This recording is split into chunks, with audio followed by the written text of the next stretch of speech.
Hello, my dear students. Welcome back to Adhyatman EduTech One Shot Video Series. I am Naveen Jain, your mathematics faculty. One Shot Video Series. जी हाँ बच्चों, जैसा कि आपके boards की तैयारी के लिए अध्यात्मन एडुटेक ने वन शॉट वीडियो सीरीज का कॉन्सेप्ट स्टार्ट किया है, जिसके अंदर हम हर एक चैप्टर से रिलेटेड कॉन्सेप्ट और उन पर बेस्ड क्वेश्चंस डिस्कस करते हैं एक ही वीडियो के अंदर, जिससे कि आपके एक पर्टिकुलर चैप्टर का पूरा रिवीजन हो जाए। उसी सीरीज में हम आज जो चैप्टर लेके आए हैं वो है आपका third chapter, pair of linear equations in two variable. तो चलिए स्टार्ट करते हैं pair of linear equations in two variable के कॉन्सेप्ट और उन पर बेस्ड क्वेश्चंस।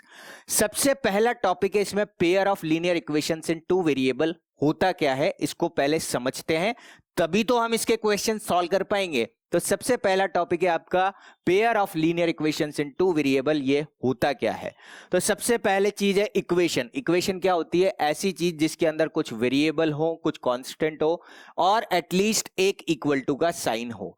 तो a mathematical statement with at least one variable and equal to sign. एक वेरिएबल जरूर होना चाहिए और साथ ही साथ कुछ मैथमेटिकल स्टेटमेंट्स होंगे जिसमें प्लस, माइनस, मल्टीप्लाई, डिवाइड कुछ भी हो सकता है, लेकिन एक इक्वल टू का साइन होना बहुत जरूरी है। तो एक ऐसा मैथमेटिकल स्टेटमेंट जिसमें कम से कम एक वेरिएबल हो और इक्वल टू का साइन हो, उसे कहा जाता है क्या? इक्वेशन। अब आती है बात लीनियर इक्वेशन की। जैसे ये इक्वेशन का अगर हम एग्जांपल ले तो ये हो गया x + 3 = 0। ये क्या है? एक इक्वेशन है। क्यों? क्योंकि इसमें एक तो वेरिएबल है, एक कांस्टेंट है और इक्वल टू का साइन भी है। तो ये सब किसके एग्जांपल्स हैं? ये सब इक्वेशंस के एग्जांपल्स हैं। उसके बाद आता है बात लीनियर इक्वेशन का। लीनियर का मतलब क्या होता है? लीनियर होता है क्या? जिसकी डिग्री क्या हो? 1 हो। आप लोगों ने चैप्टर 2 का जब वन शॉट वीडियो देखा होगा तब आपने देखा होगा कि पॉलिनोमियल्स के जो टाइप हैं वो डिफरेंट टाइप्स क्या क्या हैं। एक पहला टाइप होता है लीनियर पॉलिनोमियल, दूसरा टाइप होता है क्वाड्रेटिक, तीसरा होता है क्यूबिक, फोर्थ होता है बाई क्वाड्रेटिक। ये कैसे हम डिसाइड करते हैं कि ये क्या क्या टाइप हैं? ये डिसाइड होता है डिग्री से। डिग्री क्या होती है? Is the highest power of the variable. तो यहां पर जो भी वेरिएबल प्रेजेंट है उसकी जो पावर है वो उसकी डिग्री डिसाइड करेगी। जैसे यहां पर अगर डिग्री 1 है, डिग्री 1 किसकी होती है? लीनियर इक्वेशन की होती है। तो यानी कि डिग्री अगर 1 है, जैसे इन दोनों के केस में वेरिएबल की जो पावर है वो 1 है, तो ये लीनियर डिग्री है। उसके बाद में इन दोनों एग्जाम्पल के केस में डिग्री जो है, हाईएस्ट पावर जो है वो 2 है, तो ये क्वाड्रेटिक इक्वेशन है। और यहां पर भी डिग्री 1 ही है। x की भी 1 है, y की भी 1 है, x की भी 1 है, y की भी 1 है। तो यहां से अगर हम बात करें कि लीनियर इक्वेशन क्या होती है, तो ऐसी इक्वेशन जिसकी डिग्री यानी कि हाईएस्ट पावर ऑफ वेरिएबल 1 हो, उसे कहा जाता है लीनियर इक्वेशन, उसको कहा जाता है लीनियर इक्वेशन। तो यहां पर ये जो दोनों इक्वेशंस थी जिनकी डिग्री 2 थी, उनको हम हटा देते हैं और लीनियर इक्वेशन के यहां पर केवल 2 इक्वेशंस हैं, जो 1 2 इस साइड और 1 2 इस साइड, टोटल मिला के 4 इक्वेशंस है। इसके बाद आता है क्या? Pair of linear equation. Pair of linear equation का मतलब हो गया 2 इक्वेशंस और इसके अंदर 2 वेरिएबल्स हैं, तो 2 वेरिएबल होने चाहिए। तो यानी कि हमने वो दोनों इक्वेशंस जिनके अंदर ओनली 1 वेरिएबल प्रेजेंट था उनको भी रिमूव कर दिया। हमारे पास अब ये जो 2 इक्वेशन बची हुई है, ये पेयर ऑफ लीनियर इक्वेशंस हैं 2 वेरिएबल में। देखो 2 इक्वेशन है, 1 पेयर हो गया। 1 पेयर का मतलब होता है 2 चीजें मिला के एक पेयर बनाती है। जैसे आप पेयर ऑफ शूज, जब आप शूज पहनते हैं तो आपके पास में 1 पेयर होता है। जब हम शूज परचेज करने जाते हैं तो उसको शॉपकीपर को बोलते हैं कि 1 पेयर ऑफ शूज देना। ऐसा नहीं बोलते कि 2 जूते दे दो, वो 2 अलग अलग जूते नहीं होता है, वो बोलता है कि 1 पेयर ऑफ शूज दे दीजिए। तो इस तरीके से आप ये जो है ये 1 पेयर ऑफ लीनियर इक्वेशन है, जिसमें एक वेरिएबल आपका x है, दूसरा वेरिएबल आपका y है। सिंस यहां पर 2 वेरिएबल प्रेजेंट है, इसलिए ये 2 वेरिएबल की लीनियर इक्वेशन होगी, इसलिए इसका नाम है pair of linear equation in 2 variable. तो ये है standard form of linear equation in 2 variable, जो कि होगी सबसे पहले x का कोएफिशिएंट होगा, फिर उसके बाद में y का कोएफिशिएंट होगा, फिर कांस्टेंट टर्म होगा, x का कोएफिशिएंट, y का कोएफिशिएंट। x और y के जो कोएफिशिएंट होंगे वो a और b होंगे, बीच में हम लगा देंगे प्लस का साइन, और c जो है वो आपका कांस्टेंट टर्म हो जाएगा। उसके बाद एक इक्वल टू होना जरूरी है इक्वेशन होने के लिए, और राइट साइड में हमने लिख दिया 0। और ए बी सी क्या है, आपके कोई भी रियल नंबर हो सकते हैं, चाहे वो जीरो हो चाहे नॉन जीरो हो, लेकिन एट अ टाइम ए और बी दोनों जीरो नहीं हो सकते हैं। ए भी जीरो नहीं हो सकता है और बी भी जीरो नहीं हो सकता है अगर हमें इसको टू वेरिएबल की इक्वेशन बनाना है। तो अगर इनमें से कोई एक जीरो है तो वो इक्वेशन इन वन वेरिएबल रह जाएगा, वो कहलाएगा आपका linear equation in one variable. तो यहां पर pair of linear equation in two variable है, तो ए और बी दोनों ही जीरो नहीं हो सकते हैं। ये बेसिक कॉन्सेप्ट था आपका क्लास 9th का, जहां पर आपने पेयर ऑफ लीनियर इक्वेशंस का स्टैंडर्ड फॉर्म देखा होगा और वहां से आपने कोएफिशिएंट्स ए बी और सी की वैल्यूज निकाली थी। इस 10th क्लास में, इस क्लास में आपको क्या करना है, इन दोनों इक्वेशंस का सॉल्यूशन निकालना है बाय यूजिंग डिफरेंट मेथड्स। तो नेक्स्ट टॉपिक है आपका methods of solving pair of linear equations in two variable. तो आप इसको सॉल्व करने के क्या क्या तरीके होते हैं वो 10th क्लास में देखेंगे, जिसमें पहला तरीका है हमारा सब्स्टिट्यूशन मेथड, सेकेंड मेथड है हमारा एलिमिनेशन मेथड, थर्ड मेथड है ग्राफिकल मेथड और फोर्थ मेथड है क्रॉस मल्टीप्लिकेशन मेथड। शुरुआत करेंगे सबसे पहले सब्स्टिट्यूशन मेथड से। सब्स्टिट्यूशन मेथड में आपको क्या करना है, क्या चीजें ध्यान में रखनी है कि भाई ये क्वेश्चन सब्स्टिट्यूशन मेथड से इजीली सॉल्व हो जाए। तो जो भी आपको क्वेश्चन दिया जाएगा उसमें pair of two linear equations दिया जाएगा। जैसे ये आपके पास फर्स्ट इक्वेशन है x plus Y is equal to 14 और सेकेंड इक्वेशन है x minus Y is equal to 4। यहां पर अभी ये इक्वेशंस आपके सिंपल इक्वेशंस है, ज्यादा हार्ड इक्वेशन नहीं है। हमने शुरुआत की है सब्स्टिट्यूशन मेथड को समझने की। सबसे ज्यादा मैंने पढ़ाते टाइम प्रॉब्लम ये देखा है बच्चों का कि सब्स्टिट्यूशन मेथड उनको इतने अच्छे से नहीं आता है जितना अच्छे से उनको एलिमिनेशन मेथड आ जाता है। एलिमिनेशन मेथड सब्स्टिट्यूशन के मेथड में बच्चों को ज्यादा कंपैरेटिवली इजी लगता है, ज्यादातर बच्चों को, कुछ बच्चों को सब्स्टिट्यूशन ज्यादा अच्छा लगता है। तो ये डिपेंड करेगा आपके ऊपर कि आपको कौन सा इजी लगता है। दोनों ही ऑलमोस्ट इक्विवेलेंट है, ऐसा कोई नहीं है कि भाई सब्स्टिट्यूशन हार्ड है या एलिमिनेशन हार्ड है, दोनों ही ऑलमोस्ट सेम है, सिमिलर टाइप है, कोई ज्यादा डिफरेंस नहीं है।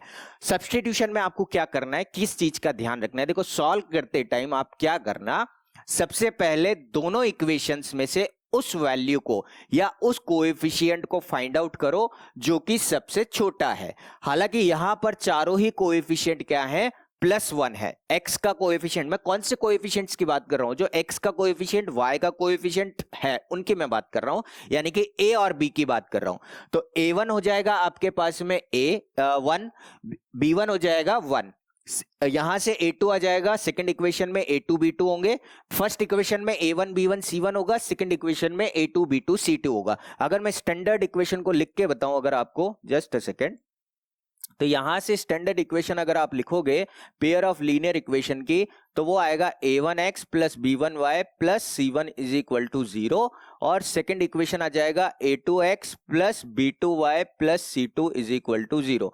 मतलब मैंने क्या किया, ए बी सी के नए नाम दे दिए, a1 b1 c1 first equation के लिए और a2 b2 c2 second equation के लिए। तो आपको वो वाला कोएफिशिएंट, इसको लिख लेना आप, ये आपको वो वाला कोएफिशिएंट फाइंड आउट करना है जो कोएफिशिएंट सबसे छोटा हो। छोटे अगर बहुत सारे हैं, मतलब एक से ज्यादा है, बहुत सारे से मतलब देखो चार ही हैं आपके पास, a1 b1 c और a2 b2 c, a2 और b2, तो इनमें से अगर जो भी आपका सबसे छोटा है, अगर एक से ज्यादा है तो चॉइस आपके पास है, अगर एक ही है तो उसको आपको पिक करना है। जैसे अभी आपके पास चॉइस है, यहां पर तीन कोएफिशिएंट सेम है, प्लस का 1 यहां पर भी है, प्लस का 1 यहां पर भी है, प्लस का 1 यहां पर भी है और प्लस का यहां पर माइनस का 1 है, लास्ट वाले केस में माइनस का 1 है।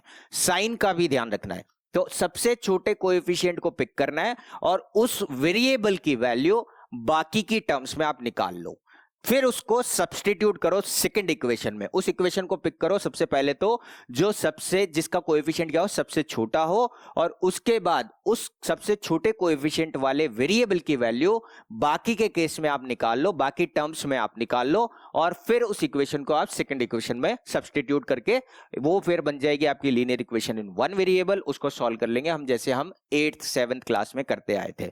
तो देखो कैसे करना है, जैसे यहां पर मान लीजिए आपके पास फर्स्ट इक्वेशन है x plus Y is equal to 14, second equation है x minus Y is equal to 4।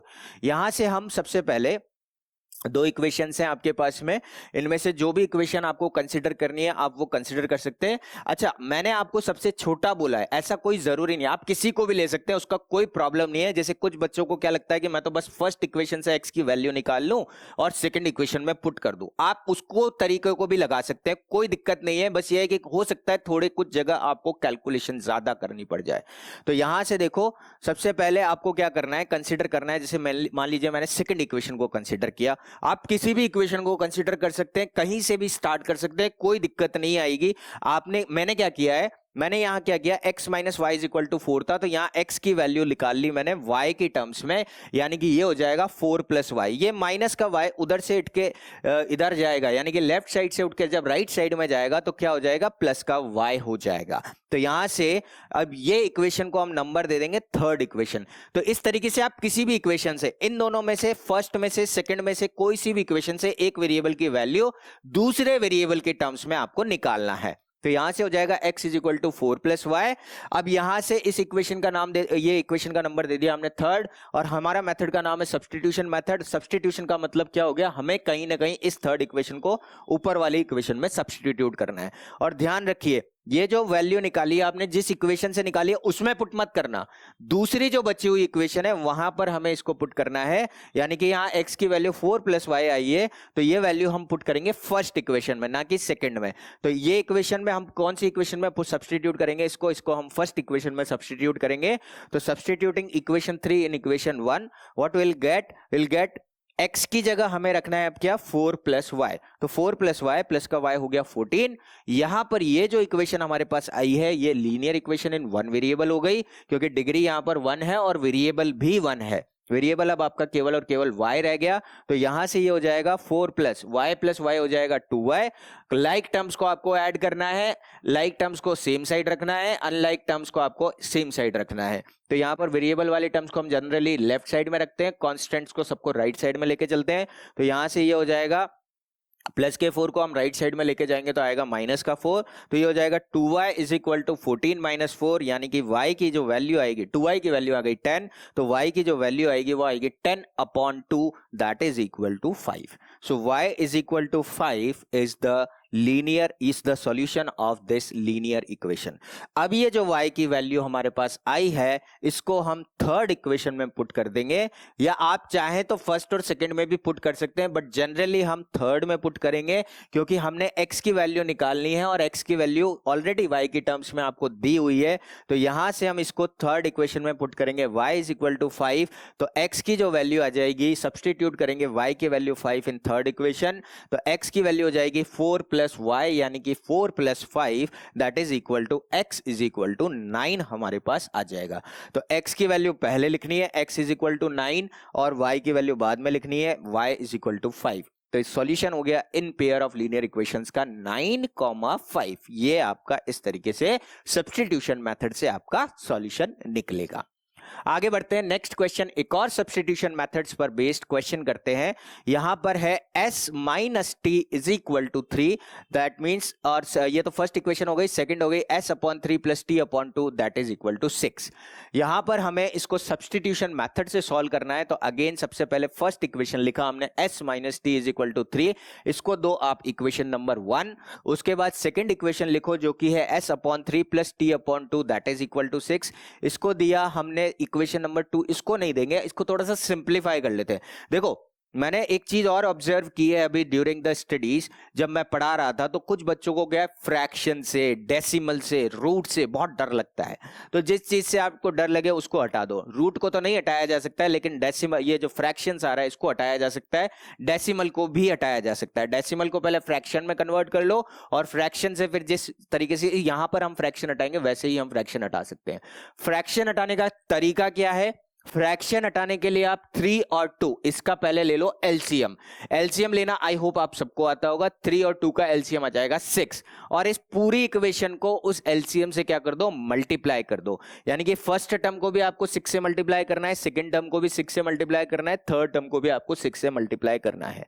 तो यहां से एलसीएम आ जाएगा हमारे पास 6, पूरी इक्वेशन को हम 6 से मल्टीप्लाई कर देंगे, यानी कि 6 into s by 3 plus 6 into T by two that is equal to 6 into 6। अगर आपको एलसीएम लेके क्रॉस मल्टीप्लाई करके सॉल्व करना आता है तो वो तरीका भी सही है, अदरवाइज ये तरीका सबसे सिंपल है। एलसीएम लो, सारी टर्म्स को आप क्या कर दो, मल्टीप्लाई कर दो उस एलसीएम से। अब यहां से देखो 3 से 6 कट जाएगा 2 टाइम्स, तो ये आ जाएगा 2s। यहां से 2 से 6 कट जाएगा 3 टाइम्स, तो ये आ जाएगा 3t, तो यानी कि ये आ गया 2s प्लस 3t, और 6 इंटू 6 तो 36 होता है। That means 2s plus 3t is equal to 36। और इसको अब हम दे देंगे सेकेंड इक्वेशन। यहां पर देखो अब आपके पास ये फर्स्ट इक्वेशन थी s minus T is equal to 3, और सेकेंड इक्वेशन फ्रैक्शन से डर लगा, फ्रैक्शन को हटा दिया एलसीएम से मल्टीप्लाई करके, तो 2s plus 3t is equal to 36। ये हमने फ्रैक्शन हटा दिया, नॉर्मल वे में आ गया। अब देखो आपको क्या करना है, यहां पर s का कोएफिशिएंट 2 है, t का कोएफिशिएंट 3 है, तो यहां से हम इसकी वैल्यू नहीं निकालेंगे, हम कोशिश करेंगे फर्स्ट इक्वेशन से निकालने, यानी कि s minus T is equal to 3 वाली से। और उसमें भी s का कोएफिशिएंट 1 है और t का कोएफिशिएंट -1 है। तो यहां से हम किस इक्वेशन को कंसीडर करेंगे, यहां से हम इक्वेशन कंसीडर करेंगे फर्स्ट वाली, जो सिंपल होगी वो इक्वेशन कंसीडर करेंगे। ऐसा जरूरी नहीं है कि आप सेकेंड इक्वेशन को कंसीडर नहीं कर सकते हो, कर सकते हो, लेकिन थोड़ी कैलकुलेशन ज्यादा हो जाएगी। हमारा टास्क क्या है, कैलकुलेशन कम से कम रहे और आंसर जल्दी से जल्दी निकले। तो क्या करना है हमें फर्स्ट इक्वेशन से s की वैल्यू t के टर्म्स में निकाल लेंगे।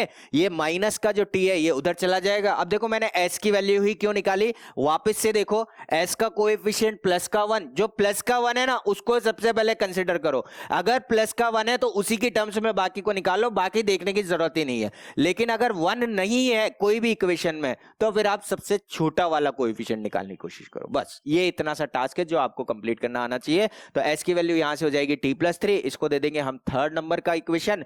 ये इक्वेशन हो गया आपके पास थर्ड, सब्स्टिट्यूशन मेथड है, इसका मतलब ये इक्वेशन हमें कहां पुट करनी है, फर्स्ट से निकाला है तो सेकंड में पुट करना है, सेकंड से निकाला है तो फर्स्ट में पुट करना है। तो यहां से हो जाएगा s is equal to T plus 3, ये वैल्यू हम पुट कर देंगे सेकंड इक्वेशन में। तो यहां से हम पुट करेंगे 2s, s की जगह रख देंगे हम t plus 3 plus 3t that is equal to 36। BODMAS rule, bracket सबसे पहले सॉल्व होगा, दैट मींस 2 जो है वो t और 3 दोनों से मल्टीप्लाई होगा। कुछ बच्चे यहां पर भी गलतियां करते हैं कि ब्रैकेट में हम 2 को t से तो मल्टीप्लाई कर देते हैं लेकिन 3 से नहीं करते, 2t प्लस 3 ही लिख देते हैं। कुछ बच्चों ने अभी भी की होगी करते करते भी। अगर आप ये गलती कर रहे हैं तो इसको नहीं दोहराना है, बोर्डमास रूल अप्लाई करो, ब्रैकेट सबसे पहले सिंप्लीफाई होगा, दैट मींस 2t प्लस 6 हो जाएगा, उसके बाद में 3t आएगा और दैट इज इक्वल टू 36। अब लाइक टर्म्स यानी कि लाइक वेरिएबल्स यानी कि t, linear equation in one variable है, 2t प्लस 3t हो गया 5t, ये प्लस का 6 एज इट इज रहा, दैट इज इक्वल टू 36।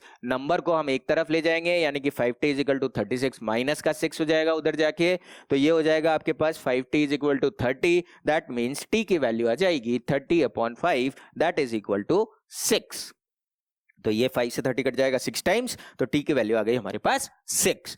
अब ये t की वैल्यू हम कहां सब्स्टिट्यूट कर देंगे, थर्ड इक्वेशन में सब्स्टिट्यूट कर देंगे। तो t की वैल्यू अगर हमारे पास t की वैल्यू 6 आ गई तो इसको हम फर्स्ट, सेकंड या थर्ड किसी में भी पुट कर सकते हैं, लेकिन हम जनरली थर्ड इक्वेशन जहां पर हमने s की वैल्यू ऑलरेडी t की टर्म्स में निकाली हुई है वहां पर पुट करते हैं। तो s इज इक्वल टू आ जाएगा t प्लस 3, यानी कि t की जगह हमने सब्स्टिट्यूट कर दिया 6 प्लस 3, दैट मीन्स s की वैल्यू आ गई 9। So solution of the equation हो गया s is equal to 9 and t is equal to 6। ये आपका पेयर ऑफ लीनियर इक्वेशन का सॉल्यूशन हो गया। नेक्स्ट है आपके पास में under root 2x plus under root 3y that is equal to 0, ये हमने फर्स्ट इक्वेशन ले लिया। सेकंड इक्वेशन हो गया आपके पास में under root 3x minus under root 8y that is equal to 0, इसको हमने सेकंड इक्वेशन ले लिया। अब देखो यहां पर आप कोई सी भी इक्वेशन कंसिडर कर सकते हो, किसी भी वेरिएबल का जो कोएफिशिएंट है वो 1 नहीं है, तो जनरली जो सबसे छोटा है वो अंडर रूट 2x है। तो यहां पर हम फर्स्ट इक्वेशन को कंसिडर कर रहे हैं, under root 2x plus under root 3y is equal to 0।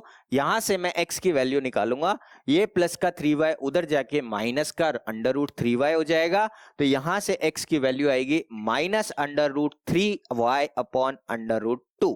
ये वैल्यू आ गई हमारे पास x की, जो कि हो गई minus under root 3y upon में अंडर रूट का 2, ये वैल्यू हम सब्सटीट्यूट करेंगे थर्ड इक्वेशन, ये इसको हम नंबर दे देंगे थर्ड इक्वेशन, ये वैल्यू हम सब्सटीट्यूट करेंगे सेकंड इक्वेशन में, क्योंकि हमने ये वैल्यू हमने फर्स्ट इक्वेशन से निकाली है, इसलिए इस वैल्यू को हम थर्ड इक्वेशन में पुट करेंगे।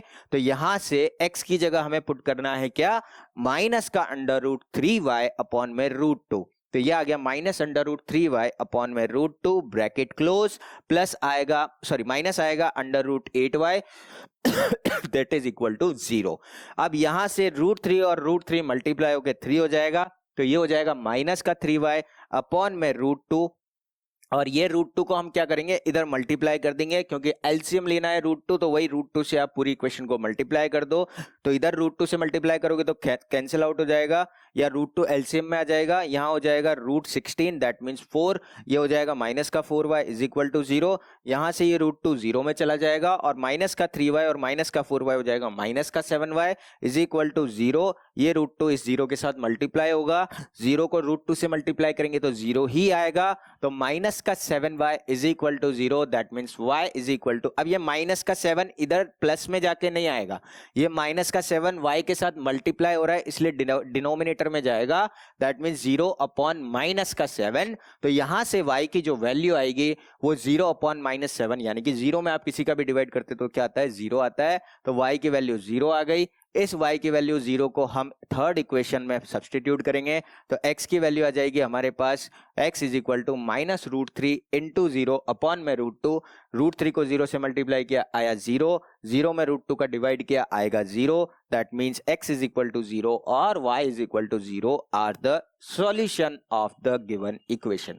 तो बहुत सिंपल क्वेश्चंस होते हैं ये, बहुत ज्यादा डिफिकल्ट क्वेश्चन नहीं है आपके सब्स्टिट्यूशन मेथड के। नेक्स्ट क्वेश्चन डिस्कस करते हैं। अब इसमें दोनों ही इक्वेशंस जो है वो फ्रैक्शन में आ गई, अगर फ्रैक्शन में है तो हमें इसको किस में कन्वर्ट करना है, पहले नॉर्मल फॉर्म में, 2 और 3 का एलसीएम हो गया 6, तो यहां से आपके पास 6 से हम इस पूरी इक्वेशन को मल्टीप्लाई कर देंगे, तो ये हो जाएगा 6 times of 3x/2 minus 5 6 times of 5y/3 that is equal to -2 multiplied by 6, 2 से 6 3 टाइम्स कट जाएगा, ये आ जाएगा 9x माइनस का 10y that is equal to minus का 12, ये हम दे देंगे इसको फर्स्ट नंबर इक्वेशन। और इसी तरीके से जैसे हमने ये फर्स्ट इक्वेशन को सॉल्व किया है, सिंप्लीफाई किया है, उसी तरीके से सेकंड इक्वेशन को भी सिंप्लीफाई कर लेंगे, जो कि हो जाएगा x/3 plus y/2 is equal to 13/6, इसका भी एलसीएम 6 आएगा, यानी कि सारी इक्वेशंस को हमें 6 से ही मल्टीप्लाई करना है।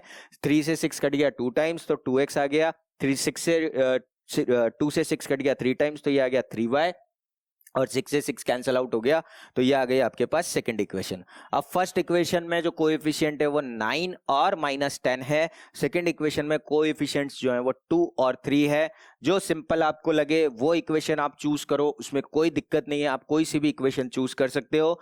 मैंने यहाँ पर फर्स्ट इक्वेशन को चूज किया है, इस बार मैंने बड़ा कोएफिशिएंट लिया है ताकि आपको समझ में आ जाए कि आप कोई सी भी इक्वेशन से इसको सॉल्व कर सकते हो।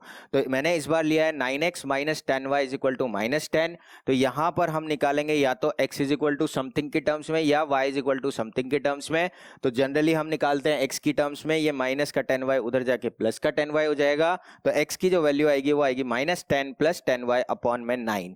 अब देखो ये फ्रैक्शन डिनोमिनेटर में जो गया है वो 9 गया है, अगर आप छोटा लेते तो छोटा नंबर जाता, अगर बड़ा लोगे तो बड़ा नंबर चला जाएगा। तो यहां मैंने क्या थोड़ा सा चेंज कर दिया ताकि आपको यूं समझ में आ जाए कि भाई किसी भी इक्वेशन से निकाला जा सकता है। तो यहां से हो गया -10 प्लस का 10y अपॉन में 9 x की वैल्यू, और इस x की वैल्यू को अब आप सेकंड में पुट कर दो, जो आपके पास सेकंड इक्वेशन थी 2x plus 3y is equal to 13 में, तो इसको हमने सेकंड इक्वेशन में सब्स्टिट्यूट करना है। दैट मींस 2 इंटू x की जगह हम रख देंगे माइनस का 12 प्लस का 10y अपॉन में 9 प्लस का 3y इज इक्वल टू क्या आ जाएगा 13। अगेन एलसीएम आपका 9 आएगा, ये 2 अंदर मल्टीप्लाई हो जाएगा, तो माइनस का 24 प्लस का 20y, पहले हमने 2 को मल्टीप्लाई किया है, उसके बाद 9 से पूरी इक्वेशन को मल्टीप्लाई कर देंगे, तो ये आ जाएगा -24 प्लस 20y, 9 से 9 कैंसिल, ये हो जाएगा 9 3 27 और ये हो जाएगा 13 9 107। नंबर्स को एक तरफ ले जाओ और वेरिएबल्स को एक तरफ रख लो, तो यहां से आ जाएगा 47y is equal to 141, y की वैल्यू आ जाएगी 141 अपॉन 47, जो कि 3 टाइम्स कट जाएगा, तो y की वैल्यू आ गई 3। अब x की वैल्यू निकालने के लिए y की वैल्यू हम थर्ड इक्वेशन में रख देंगे। तो कहां पर सब्सटीट्यूट करना है हमें? y is equal to 3 third equation में। तो थर्ड इक्वेशन में जब आप सब्सटीट्यूट करोगे तो आपको मिलेगा x is equal to -12 plus का 10 इंटू 3 डिवाइड में 9, दैट मीन्स माइनस का 12 प्लस का 30 अपॉन में 9, ये हो जाएगा आपके पास 18 अपॉन 9, दैट मीन्स 2। तो x की वैल्यू आ गई 2, यानी कि आपके पास solution of the given pair of linear equation is what? Is x is equal to 2 and y is equal to 3। ये आपका क्या हो जाएगा? सॉल्यूशन हो जाएगा। आगे बढ़ते हैं नेक्स्ट क्वेश्चन। नेक्स्ट क्वेश्चन में हमने डेसिमल फ्रैक्शंस ले लिए हैं, तो डेसिमल को भी आपको इसी तरीके से सॉल्व करना है। डेसिमल से घबराने वाली कोई जरूरत नहीं है। फर्स्ट इक्वेशन है आपके 0.2x plus 0.3y is equal to 1.3। तीनों जगह से अगर आप पॉइंट हटाओगे तो नीचे 10 10 10 आएगा, तो 10 से हम पूरी इक्वेशन को मल्टीप्लाई करके लिख रहे हैं। तो पहली इक्वेशन हो जाएगी 2x plus 3y is equal to 13 और सेकंड इक्वेशन हो जाएगी 4x plus 5y is equal to 23। Decimal fraction हट गया, नॉर्मल फ्रैक्शन में कन्वर्ट हो गया। अगेन सेम तरीका, आप किसी भी एक इक्वेशन को कंसीडर करो, जैसे कि हमने फर्स्ट इक्वेशन को कंसीडर किया है। यहां पर अब मैं x की वैल्यू निकाल रहा हूं, क्योंकि देखो x का कोएफिशिएंट ही सबसे छोटा था। तो हमने क्या किया? 13 माइनस 3y अपॉन में 2, ये x की वैल्यू आ गई। इसको दे दिया थर्ड इक्वेशन, इसको हम सब्सटीट्यूट कर देंगे सेकंड इक्वेशन में। सेकंड इक्वेशन में सब्सटीट्यूट करेंगे तो मिलेगा हमें 4 times 13 minus 3y upon 2 plus का 5y इज इक्वल टू 23। ये 2 से 4 2 टाइम्स कैंसिल हो जाएगा और 2 ब्रैकेट में अंदर दोनों से मल्टीप्लाई हो जाएगा, दैट मीन्स 26 माइनस का 6y प्लस का 5y इज इक्वल टू 23। यहां से नंबर्स को हम एक तरफ ले लेंगे और माइनस का 6y और प्लस का 5y बचेगा माइनस का 1y, और ये 23 माइनस 26 बचेगा माइनस का 3। माइनस से माइनस कैंसिल आउट हो जाएगा, तो y की वैल्यू आ जाएगी आपके पास में प्लस का 3। तो y आ गया प्लस का 3, ये प्लस का 3 हम थर्ड इक्वेशन में रख देंगे। तो x की वैल्यू आ जाएगी 13 माइनस 3 इंटू 3 अपॉन में 2, दैट मीन्स 13 माइनस 9 अपॉन में 2, यानी कि 4 अपॉन 2, दैट मीन्स x की वैल्यू आ गई 2। तो x is equal to 2 and y is equal to 3 are the solutions of the given pair of linear equation. इस तरीके से आपको ये क्वेश्चन सॉल्व करना है। आई होप आपको ये सब्स्टिट्यूशन मेथड बहुत अच्छे से समझ में आ गया होगा कि किस तरीके से आपको सब्स्टिट्यूशन मेथड की हेल्प से क्वेश्चन सॉल्व करने हैं। आगे बढ़ते हैं नेक्स्ट मेथड, जो कि है हमारा क्या? Elimination method. तो एलिमिनेशन मेथड को डिस्कस कर लेते हैं। अब वही पेयर ऑफ लीनियर इक्वेशंस दिया जाएगा, यहां पर आपको क्या करना है? एलिमिनेट करना है एक वेरिएबल को। एलिमिनेशन का मतलब क्या होता है? रिमूव करना, यानी कि हटा देना। तो यहां पर हम किस चीज को रिमूव करेंगे? यहां पर हम रिमूव करेंगे किसी भी एक वेरिएबल को, या तो हम x को रिमूव करेंगे या हम y को रिमूव करेंगे, ताकि वो जो इक्वेशन आपके पास रिजल्टेंट इक्वेशन आएगी वो जो है वो आपका linear equation in one variable बन जाएगा, जिससे आप एक वेरिएबल की वैल्यू निकाल लेंगे, फिर उस वैल्यू को आप किसी भी एक इक्वेशन में रख के दूसरे वेरिएबल की वैल्यू निकालेंगे। तो यहाँ पर जिस वेरिएबल का कोएफिशिएंट सेम हो उसको हम जनरली रिमूव करते हैं। अगर सेम नहीं है, अगर उसका सेम नहीं है तो उसको हम क्या करेंगे? सेम बनाने की कोशिश करेंगे। जनरली हम सब्ट्रैक्शन करते हैं दोनों इक्वेशंस का, आप चाहें तो एडिशन भी कर सकते हैं, चाहने से नहीं होता है, लेकिन आपको क्या है? साइन का ध्यान रखना है। अगर साइन अपोजिट है दोनों वेरिएबल्स, दोनों इक्वेशंस में सेम वेरिएबल के, तो ऐड करना है। साइन सेम है तो आपको क्या करना है? सब्ट्रैक्ट करना है। तो यहां से हम इसका एक क्वेश्चन देख लेते हैं कि किस तरीके से आप इस क्वेश्चन को सॉल्व करेंगे। तो पहली इक्वेशन है x minus Y minus 7 is equal to 0 और सेकेंड है x plus Y minus 11 is equal to 0। तो यहां से हमने सबसे पहले लिखा x minus Y is equal to 7। 7 को हमने जनरली राइट साइड में, कॉन्स्टेंट जनरली राइट साइड में होते हैं तो हमने लिख लिया, इसको दे दिया फर्स्ट इक्वेशन। उसके बाद लिख लिया x plus Y is equal to 11, इसको दे दिया सेकेंड इक्वेशन। अब हम क्या करेंगे? यहां पर कोएफिशिएंट चेक करेंगे। तो देखो x का कोएफिशिएंट 1 है, y का -1 है, इधर नीचे वाली में y का प्लस का 1 है और x का प्लस का 1 है। तो यहाँ पर कोएफिशिएंट ऑफ x और कोएफिशिएंट ऑफ y दोनों ही सेम है, तो हम किसी भी कोएफिशिएंट को रिमूव कर सकते हैं। हम क्या करते हैं? अगर x को रिमूव करना है तो हमें सब्ट्रैक्ट करना पड़ेगा क्योंकि इनके साइन सेम है, और अगर आपको y को रिमूव करना है तो आपको ऐड करना पड़ेगा क्योंकि इनके साइन क्या है? डिफरेंट है। जैसा कि मैंने अभी थोड़ी देर पहले बोला था, अगर आपके पास साइन दोनों के सेम है तो आपको सब्ट्रैक्ट करना है। अगर दोनों वेरिएबल के साइन सेम वेरिएबल के, यहां पर दोनों अलग अलग इक्वेशन में साइन अगर डिफरेंट है तो आपको ऐड करना पड़ेगा। तो y का साइन डिफरेंट है तो ऐड करेंगे, अगर हमें y को रिमूव करना है तो x का साइन सेम है तो हमें सब्ट्रैक्ट करना पड़ेगा, तो x रिमूव हो जाएगा। तो यहां पर हम किसको रिमूव करने वाले हैं, यहाँ पर हम किसी भी ऐड करते हैं इस इक्वेशंस को, तो ऐड करने से क्या होगा, y रिमूव हो जाएगा। तो देखो y से y कट जाएगा, x और x जो है वो 2x हो जाएगा। तो यहाँ पर हमने दोनों इक्वेशन को एक दूसरे के नीचे लिखा, y से y कट गया, x और x हो गया 2x और 7 और 11 हो गया 18। तो ये आ जाएगा 2x is equal to 18। x की जो वैल्यू आ जाएगी वो आ जाएगी 18/2, दैट मीन्स 9। अब ये वैल्यू आप फर्स्ट या सेकंड किसी भी इक्वेशन में आप रख सकते हैं, जो सिंपल आपको लगे उस इक्वेशन में आपको रखना है। तो यहाँ पर अपने लिए फर्स्ट इक्वेशन ज्यादा सिंपल है, तो x की वैल्यू हम 9 जो है वो फर्स्ट इक्वेशन में पुट कर देंगे, यानी कि 9 + y इज इक्वल टू 11। तो y की वैल्यू आ जाएगी 11, ये प्लस का 9 उधर से उठ के इधर आएगा तो माइनस का 9 हो जाएगा, तो y की वैल्यू आ जाएगी 2, यानी कि x इज इक्वल टू 9 और y इज इक्वल टू 2 जो है वो इस इक्वेशन के क्या है, पेयर ऑफ लीनियर इक्वेशंस के सॉल्यूशन है। ये आपका एलिमिनेशन मेथड हो गया। सेकंड क्वेश्चन है आपका, एलिमिनेशन मेथड से आपको एक और क्वेश्चन सॉल्व करना है। फर्स्ट इक्वेशन दिया हुआ है 3x + 4y is equal to 10, minus का 10 था तो उसको राइट साइड में ले लिया तो इज इक्वल टू 10 हो गया, इसको फर्स्ट इक्वेशन दे दिया। उसके बाद सेकंड इक्वेशन हो गया 2x - 2y is equal to 2, तो यहाँ पर ये सेकंड इक्वेशन हो गया। अब हम चेक करेंगे अगर कोएफिशिएंट, तो x का कोएफिशिएंट तो अलग अलग है। ऊपर वाली इक्वेशन में x का कोएफिशिएंट 3 है, नीचे वाली इक्वेशन में x का कोएफिशिएंट 2 है।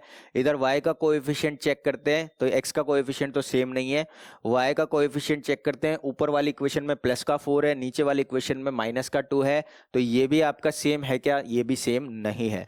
तो अब हमें इनको क्या बनाना पड़ेगा, सेम बनाना पड़ेगा। जरूरी नहीं है हर बार आपको सेम दिया जाए, अगर सेम नहीं है तो हम किसी न किसी वैल्यू से उसको मल्टीप्लाई करके, पूरी इक्वेशन को मल्टीप्लाई करके कोएफिशिएंट को सेम बनाते हैं। तो फर्स्ट हम किसी भी इक्वेशन को, या तो ये हमें डिसाइड करना है पहले कि हम x को सेम बना रहे हैं या y को सेम बना रहे हैं। जिस भी वेरिएबल को आप सेम बना रहे हैं उन दोनों इक्वेशंस को, चाहे तो दोनों को चाहे किसी एक को, आपको मल्टीप्लाई करना है किसी एक नंबर से। जैसे हमने यहां पर क्या किया, फर्स्ट इक्वेशन को तो 2 से मल्टीप्लाई किया और सेकंड इक्वेशन को 3 से मल्टीप्लाई करेंगे, तो फिर हमें इसको 2 से करोगे तो 6 आ जाएगा, इसको 3 से करोगे तो 6 आ जाएगा और x का कोएफिशिएंट सेम बन जाएगा। अगर आपको y को सेम बनाना है तो केवल सेकंड इक्वेशन को आपको 2 से मल्टीप्लाई करना पड़ेगा। तो y का जो है इधर इसको किसी से भी मल्टीप्लाई नहीं करेंगे, ये 4 का 4 ही रहेगा। सेकंड वाली इक्वेशन को 2 से मल्टीप्लाई करोगे तो 2 2 4 हो जाएगा, तो सेम कोएफिशिएंट आ जाएगा। और जब सेम आ जाएगा तो यहां पर देखो इन दोनों में, ये दोनों चॉइस है आपके पास, चॉइस आपके पास रहेगी, आप कुछ भी कर सकते हो, कोई दिक्कत नहीं है। फाइनली आपको कैलकुलेशन सही करनी है और आंसर आपका सबका सेम आएगा, यूनिक आंसर आएगा, अलग अलग आंसर नहीं आएगा। तो यहां से आपको क्या करना है, जो आपको इजी टास्क लगे वो आप कर लें। तो मेरे को जो है वो सेकंड वाला ऑप्शन यानी कि y का कोएफिशिएंट सेम बनाना ज्यादा इजी लगा, तो मैंने क्या किया, सेकंड इक्वेशन को 2 से मल्टीप्लाई कर दिया। तो यहां से ये फर्स्ट इक्वेशन तो एज इट इज हो गई, that means sorry second equation को मैंने लिख दिया 2 से मल्टीप्लाई करके, तो ये हो गया 2 2 4x, 2 2 4y, 2 2 4, 4x - 4y is equal to 4। अब यहां से इसको दे दिया मैंने थर्ड इक्वेशन और इसके नीचे मैंने फर्स्ट इक्वेशन लिख दी 3x + 4y is equal to 10।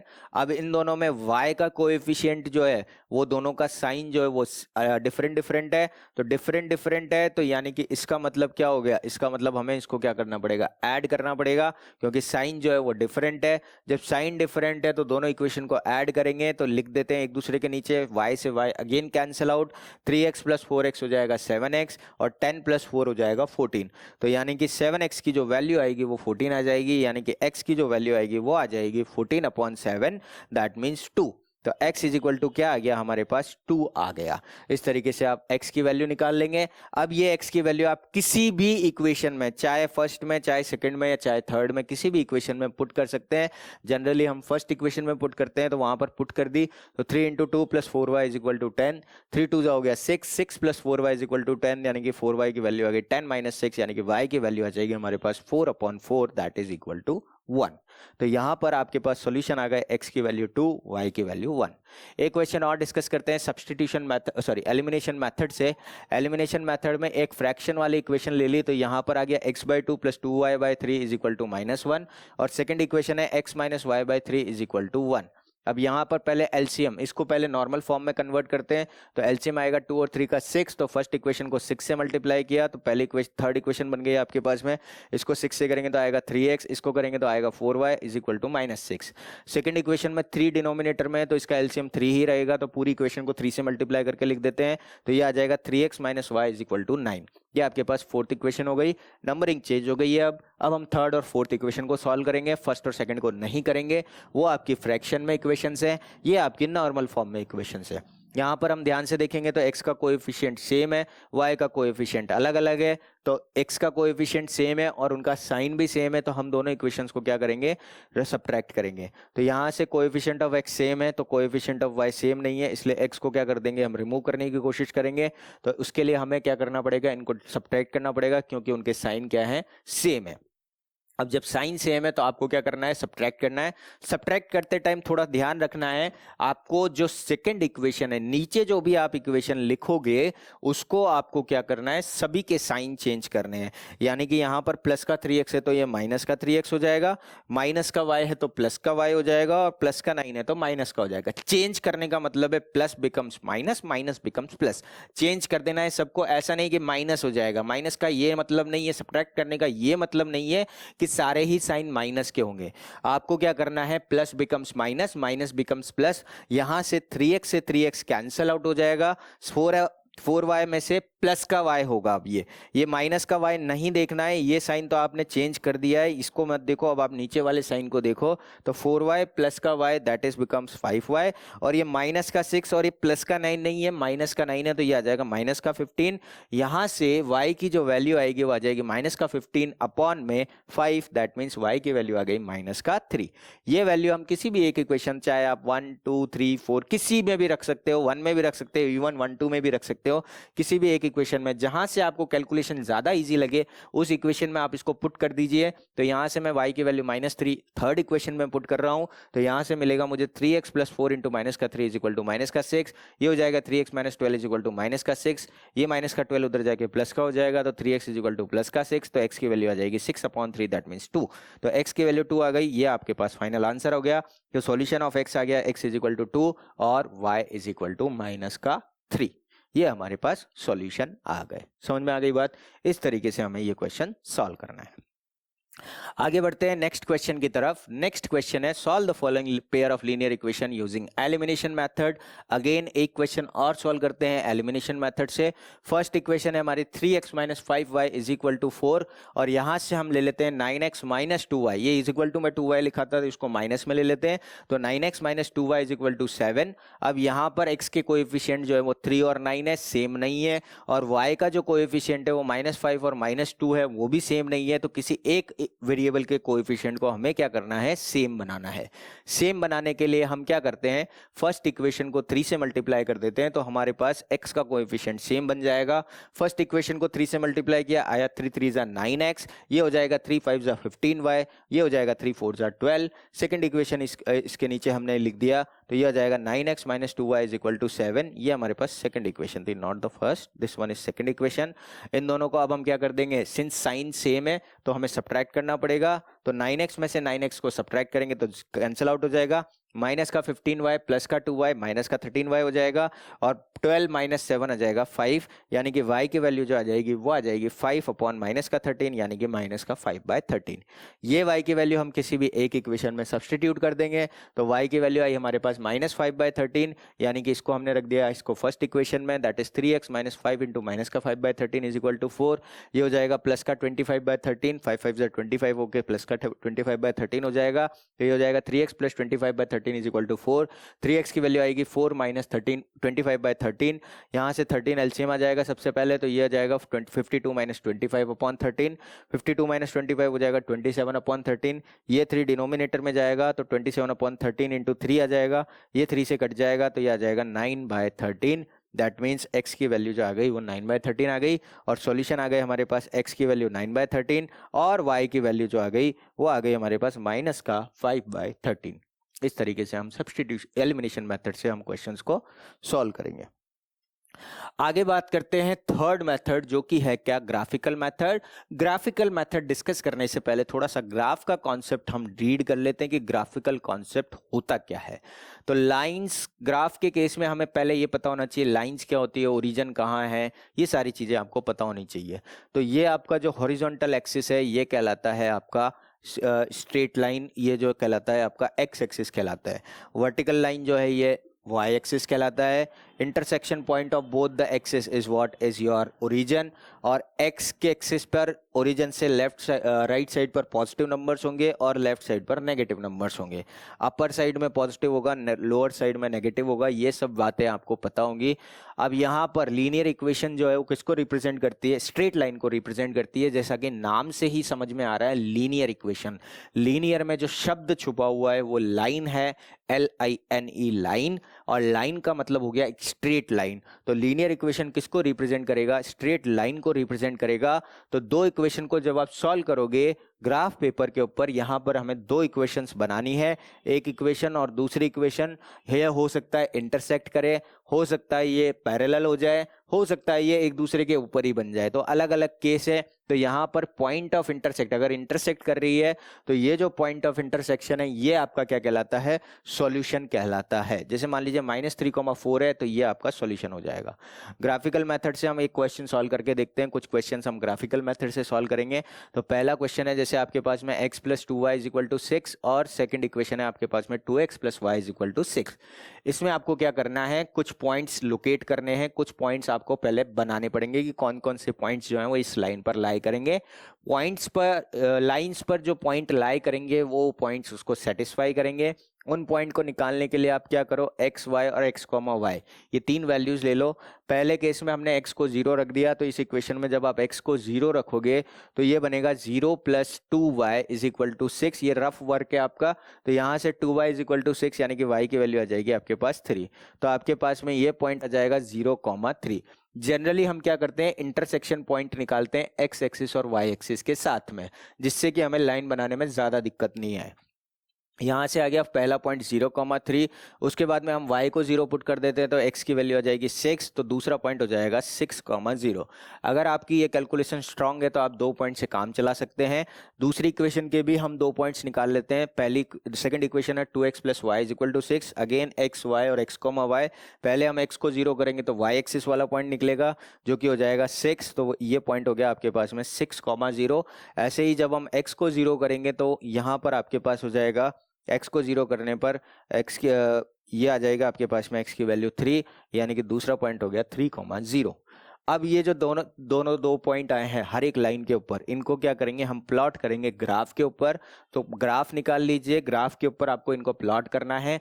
Plot कैसे करते हैं? पहला पॉइंट है जैसे 0,3, तो 0,3 हो गया y एक्सिस वाला पॉइंट, 0 और 3 आपको y एक्सिस पर वर्टिकल जाना है, ये पॉइंट हो गया आपका 0,3।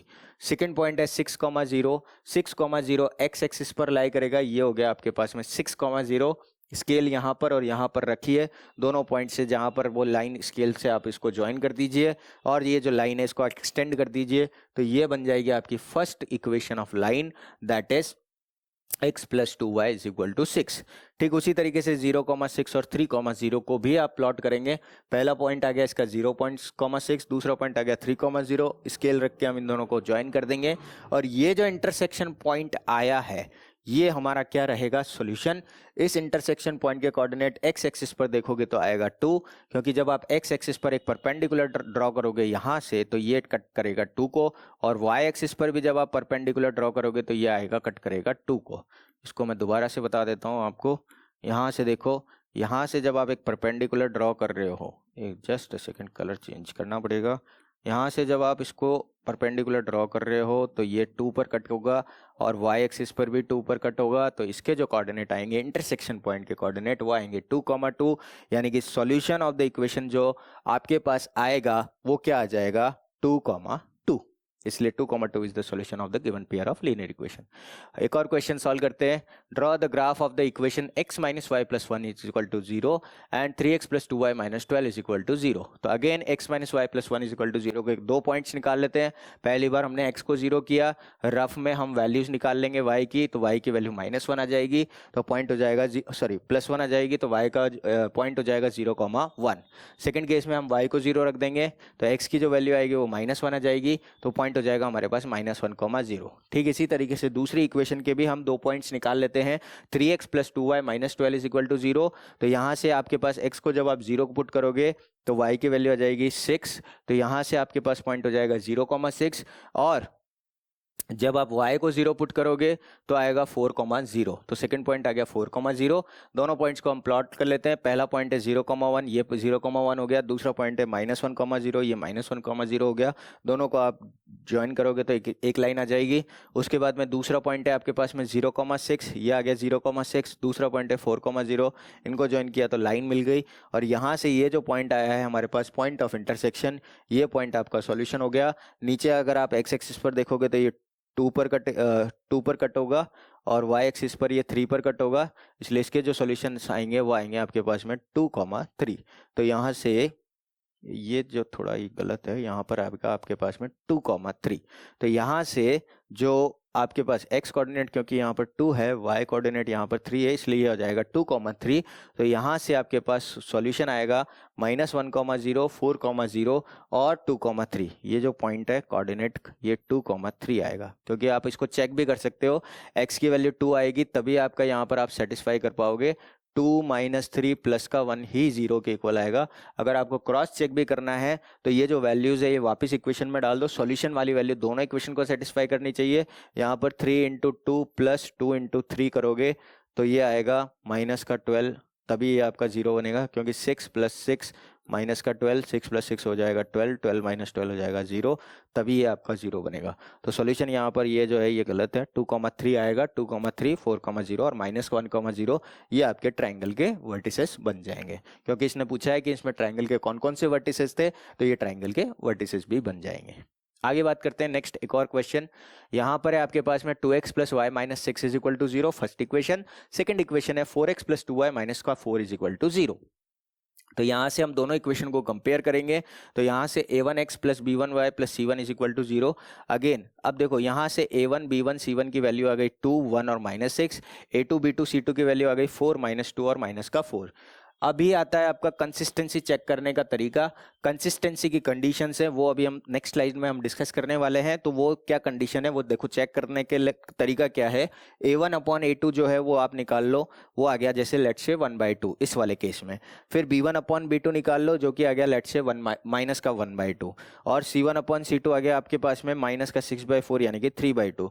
अगर ये तीनों अनइक्वल है तो पेयर ऑफ इक्वेशन जो है वो यूनिक सॉल्यूशन वाला इक्वेशन होगा, यानी कि इंटरसेक्टिंग लाइन को रिप्रेजेंट करेगा। तो यहाँ से a1/a2 और b1/b2 अनइक्वल है, दैट मीन्स ये आपका पेयर ऑफ लाइंस जो है ये इंटरसेक्टिंग लाइन को रिप्रेजेंट कर रहा है और इसका जो है वो यूनिक सॉल्यूशन होगा। और यूनिक सॉल्यूशन वाली लाइन कंसिस्टेंट लाइन कहलाती है। तो ये इक्वेशन, ये लाइन ऑफ इक्वेशन कंसिस्टेंट है। यहाँ से वही x y की वैल्यूज निकाल लेंगे। फर्स्ट लाइन के लिए आएगा 0,6 और 3,0 और सेकेंड लाइन के लिए जब आप निकालोगे तो आपके पास पॉइंट आ जाएंगे 2,2 और 1,0। इसको हम ग्राफ पर प्लॉट कर लेते हैं। तो ग्राफ पर जब आप प्लॉट करोगे तो ये हो गया x एक्सिस, ये हो गया y एक्सिस।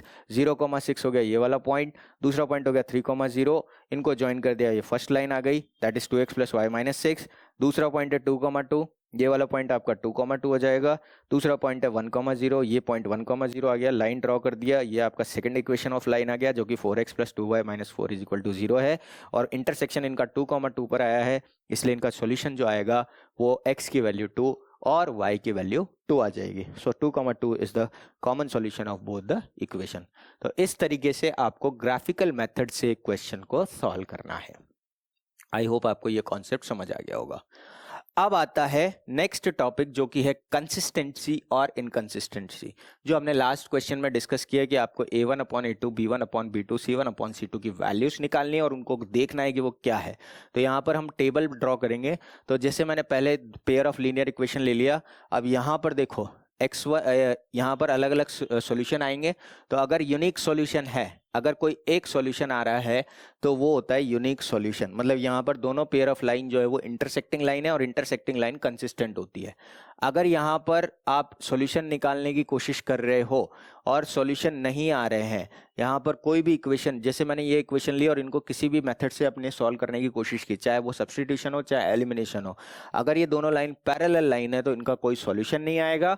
और अगर इनके बहुत सारे सॉल्यूशन आएंगे तो यहाँ से अगर आप इनको सॉल्व करोगे करोगे तो यहाँ पर आपके पास बहुत सारे सॉल्यूशन आ जाएंगे, मतलब दोनों लाइन एक दूसरे के ऊपर है, तो ये भी कंसिस्टेंट है। सॉल्यूशन तो आ रहे हैं लेकिन बहुत सारे आ रहे हैं, इनफाइनाइट सॉल्यूशन आ रहे हैं, दैट मीन्स ये कंसिस्टेंट है।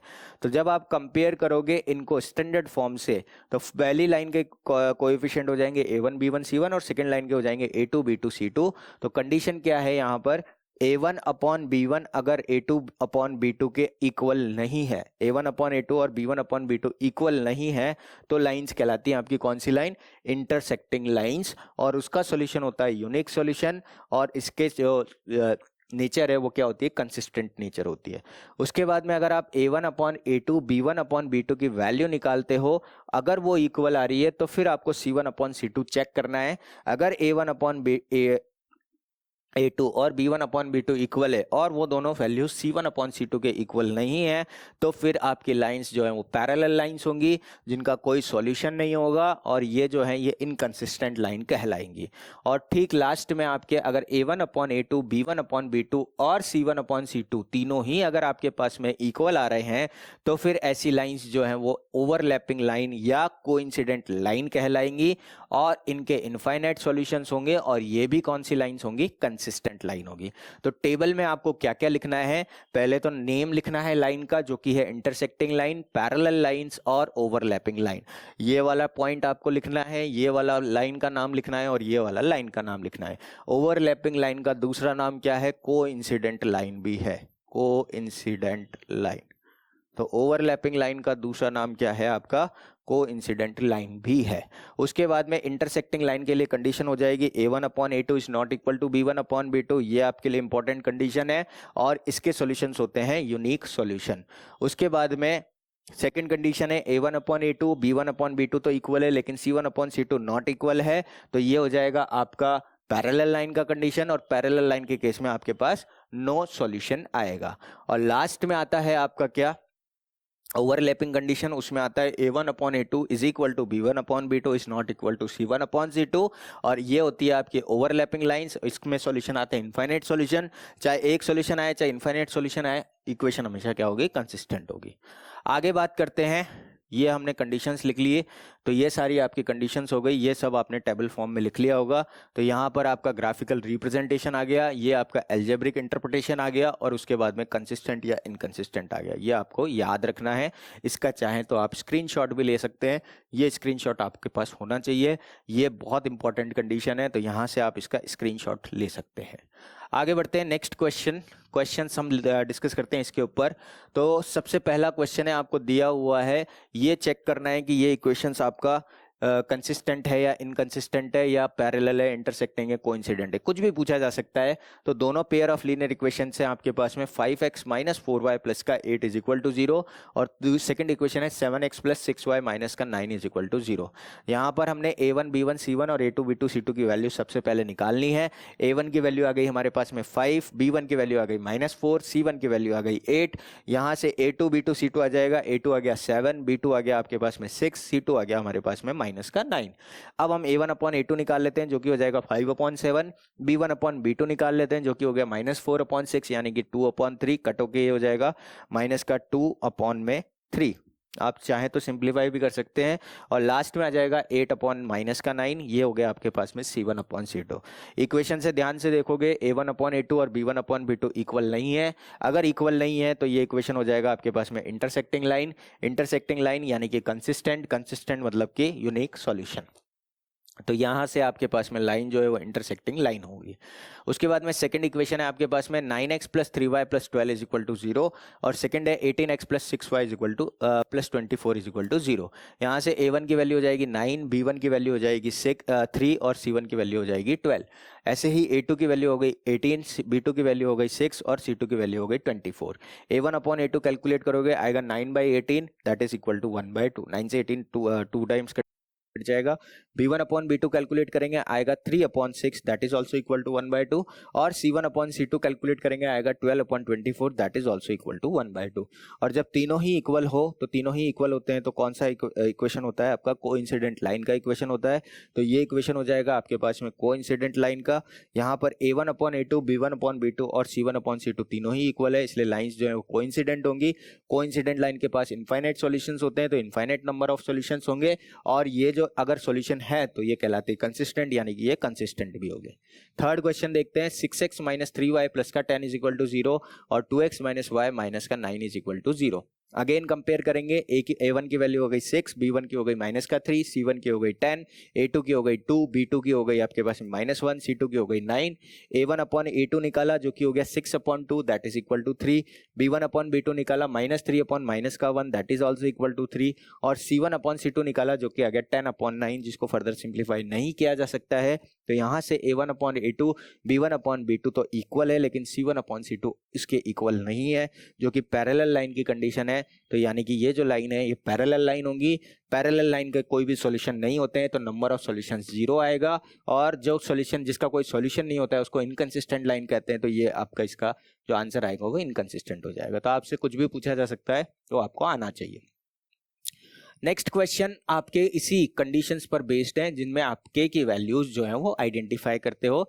जैसे ये एक टाइप का क्वेश्चन ये भी हमने लिया है, जिसमें देखिए क्या है, फर्स्ट इक्वेशन दिया हुआ है आपको 3x plus Y is equal to 1, और सेकंड इक्वेशन है 2k minus 1 into X plus k plus 1 into Y is equal to 2k plus 1। यहाँ से हम सबसे पहले a1 b1 c1 और a2 b2 c2 की वैल्यू निकाल लेते हैं। तो a1 की वैल्यू हो जाएगी हमारे पास में 3, b1 की वैल्यू हो जाएगी 1 और c1 की वैल्यू हो जाएगी माइनस का 1। उसके बाद a2 b2 c2 की वैल्यू आ जाएगी 2k माइनस 1, k माइनस 1 और माइनस का 2k plus 1 respectively. a2 b2 c2 भी हमने निकाल लिया। अब हमसे कहा गया है क्या, this is having no solution. No solution का मतलब हो गया a1 अपॉन a2 और b1 अपॉन b2 तो इक्वल होना चाहिए, और c1 अपॉन c2 के इक्वल नहीं आना चाहिए। तो हम पहले a1 upon b1 a1 upon a2 निकाल लेते हैं जो कि हो गया 3 upon 2k minus 1, a2 b1 upon b2 निकाल लेते हैं वो आ गया 1 अपॉन k माइनस 1, और c1 अपॉन c2 निकाल लेते हैं जो कि आ गया -1 अपॉन माइनस का 2k प्लस 1। यहाँ माइनस से माइनस कैंसिल आउट हो जाएगा। अब हमें नो सॉल्यूशन चाहिए। नो सॉल्यूशन में क्या होता है, a1 upon a2 is equal to b1 upon b2 is not equal to c1 upon c2। हमें k की वैल्यू निकालनी है, इसलिए फर्स्ट 2 को ही सॉल्व करना पड़ेगा क्योंकि हमें k की वैल्यू निकालनी है। तो यहां से आ जाएगा 3 upon 2k minus 1 that is equal to 1 upon k minus 1। अब ये वैल्यूज को हम सॉल्व करेंगे तो देखो ये 3 जो के पास जो है वो k माइनस 1 आ जाएगा, और 1 के पास 2k माइनस 1 चला जाएगा। तो ये हो जाएगा 3k minus 3 that is equal to 2k minus 1। यहाँ से ये 2k इधर आ जाएगा और माइनस का 3 इधर आ जाएगा, तो ये हो जाएगा 3k minus 2k that is equal to k, और ये हो जाएगा माइनस का 1 प्लस का 3 दैट इज इक्वल टू 2। तो k की वैल्यू कितनी आ गई हमारे पास 2। तो इस टाइप के क्वेश्चन भी आपको सॉल्व करने आने चाहिए जो कि इसी टेबल के ऊपर, जो हमने टेबल रीड करी उसी के ऊपर बेस्ड है। तो इसमें 2 तरीके के क्वेश्चन हो गए। पहला क्वेश्चन हो गया, आपसे पूछ लिया कि ये कोइंसिडेंट लाइन है, पैरेलल लाइन है, या इंटरसेक्टिंग लाइन है, या फिर नंबर ऑफ सॉल्यूशंस पूछ लिए, या फिर उसका कंसिस्टेंट या इनकंसिस्टेंट वाला पार्ट पूछ लिया। दूसरा क्वेश्चन उसने आपको कंडीशन दे दी कि ये इसमें जैसे नो सॉल्यूशन है या यूनिक सॉल्यूशन है, या आपको बोल दिया कि ये इंटरसेक्टिंग लाइन है। तो जो भी जिसकी भी कंडीशन बोली गई है उस कंडीशन को आपको अप्लाई करके के की वैल्यू निकालनी आनी चाहिए, के के लिए आपको सॉल्व करना आना चाहिए। ठीक है, चलिए आगे बढ़ते हैं नेक्स्ट क्वेश्चन की तरफ, इसी के ऊपर बेस्ड। अब यहां पर देखो आपको इनफाइनाइट नंबर ऑफ सॉल्यूशंस बोला है। इनफाइनाइट नंबर ऑफ सॉल्यूशंस का मतलब हो गया a1 upon a2, b1 upon b2 और c1 अपॉन c2 तीनों ही क्या होंगे, इक्वल होंगे। तो दोनों इक्वेशंस लिख ली हमने। फर्स्ट इक्वेशन से a1 आ गया हमारे पास में, a1 की वैल्यू आ जाएगी 2, 3 और -7। a1 की 2, b1 की 3 और c1 की -7। a2 b2 c2 की वैल्यू आ जाएगी, a2 आ गया a माइनस b, b2 आ गया a प्लस b और c2 आ गया माइनस का 3a प्लस b माइनस का 2। ये आपके पास a2 b2 और c2 की वैल्यू आ गई। अब अगेन इनफाइनाइट सॉल्यूशंस के लिए क्या होना चाहिए, तीनों a1 upon a2, b1 upon b2 और c1 अपॉन c2 तीनों ही क्या होने चाहिए, इक्वल होने चाहिए। तो यहां से हम वैल्यू रख देते हैं, यानी कि 2 अपॉन a माइनस b, ये किसके इक्वल आना चाहिए, 3 अपॉन a प्लस b के, और ये किसके इक्वल आना चाहिए, -7 अपॉन माइनस का 3a प्लस का b प्लस का माइनस का 2। अब यहां से इसको सॉल्व करोगे तो एक बार हम फर्स्ट और लास्ट को लेंगे, एक बार हम सेकंड और लास्ट को भी ले सकते हैं, या फर्स्ट और सेकंड को भी ले सकते हैं। तो एक बार मैंने लिया है फर्स्ट और लास्ट को, यानी कि 2 upon a minus B is equal to 7 upon 3a plus का b माइनस के 2 को। ये 3a प्लस b माइनस 2 इधर आ जाएगा और ये a माइनस b उधर चला जाएगा, तो ये 2 से मल्टीप्लाई हो जाएगा तो आ जाएगा 6a प्लस 2b माइनस का 4। 7 से ये मल्टीप्लाई हो जाएगा तो आ जाएगा 7a माइनस का 7b। यहाँ से हम a को एक तरफ ले लेते हैं तो ये आ जाएगा 7a माइनस 6 है, दैट मीन्स a। b को इस साइड ले लेते हैं तो ये आ जाएगा माइनस का 7b माइनस का 2b यानी कि माइनस का 9b, और ये हो जाएगा माइनस का 4 उधर जाके प्लस का 4 हो जाएगा, तो दैट इज इक्वल टू 0। अब एक बार हमने फर्स्ट और सेकंड को ले लिया, यानी कि 2 अपॉन a माइनस b और 3 अपॉन a प्लस बी को साथ में ले लिया, ये 2 से मल्टीप्लाई होगा तो ये आएगा 2a प्लस 2b, और ये 3 से मल्टीप्लाई होगा तो आएगा 3a माइनस 3b। ये 2a और 3a मिलके हो जाएगा a, और ये हो जाएगा a इज इक्वल टू, ये माइनस का 3b इधर उठ के आएगा तो प्लस का 3b हो जाएगा, तो प्लस का 3b प्लस का 2b हो गया 5b। a की वैल्यू 5b हम फर्स्ट इक्वेशन, ये वाली इक्वेशन फर्स्ट नहीं है ये, इसको आप दे दीजिए, लेट्स से फर्स्ट सेकंड यहाँ पर हो गया, इसको थर्ड नंबर दे दीजिए। तो थर्ड इक्वेशन में हम सब्सटीट्यूट पुट कर देते हैं, तो ये हो जाएगा a की जगह हमने 5b सब्सटीट्यूट कर दिया, 5b माइनस 9b प्लस का 4 इज इक्वल टू 0। यहाँ से हो जाएगा 5b माइनस 9b, ये हो जाएगा माइनस का 4b, और प्लस का 4 उधर जाके माइनस का 4 हो जाएगा, माइनस के 4 से माइनस का 4 कैंसिल आउट हो जाएगा, तो b की वैल्यू आ जाएगी 1।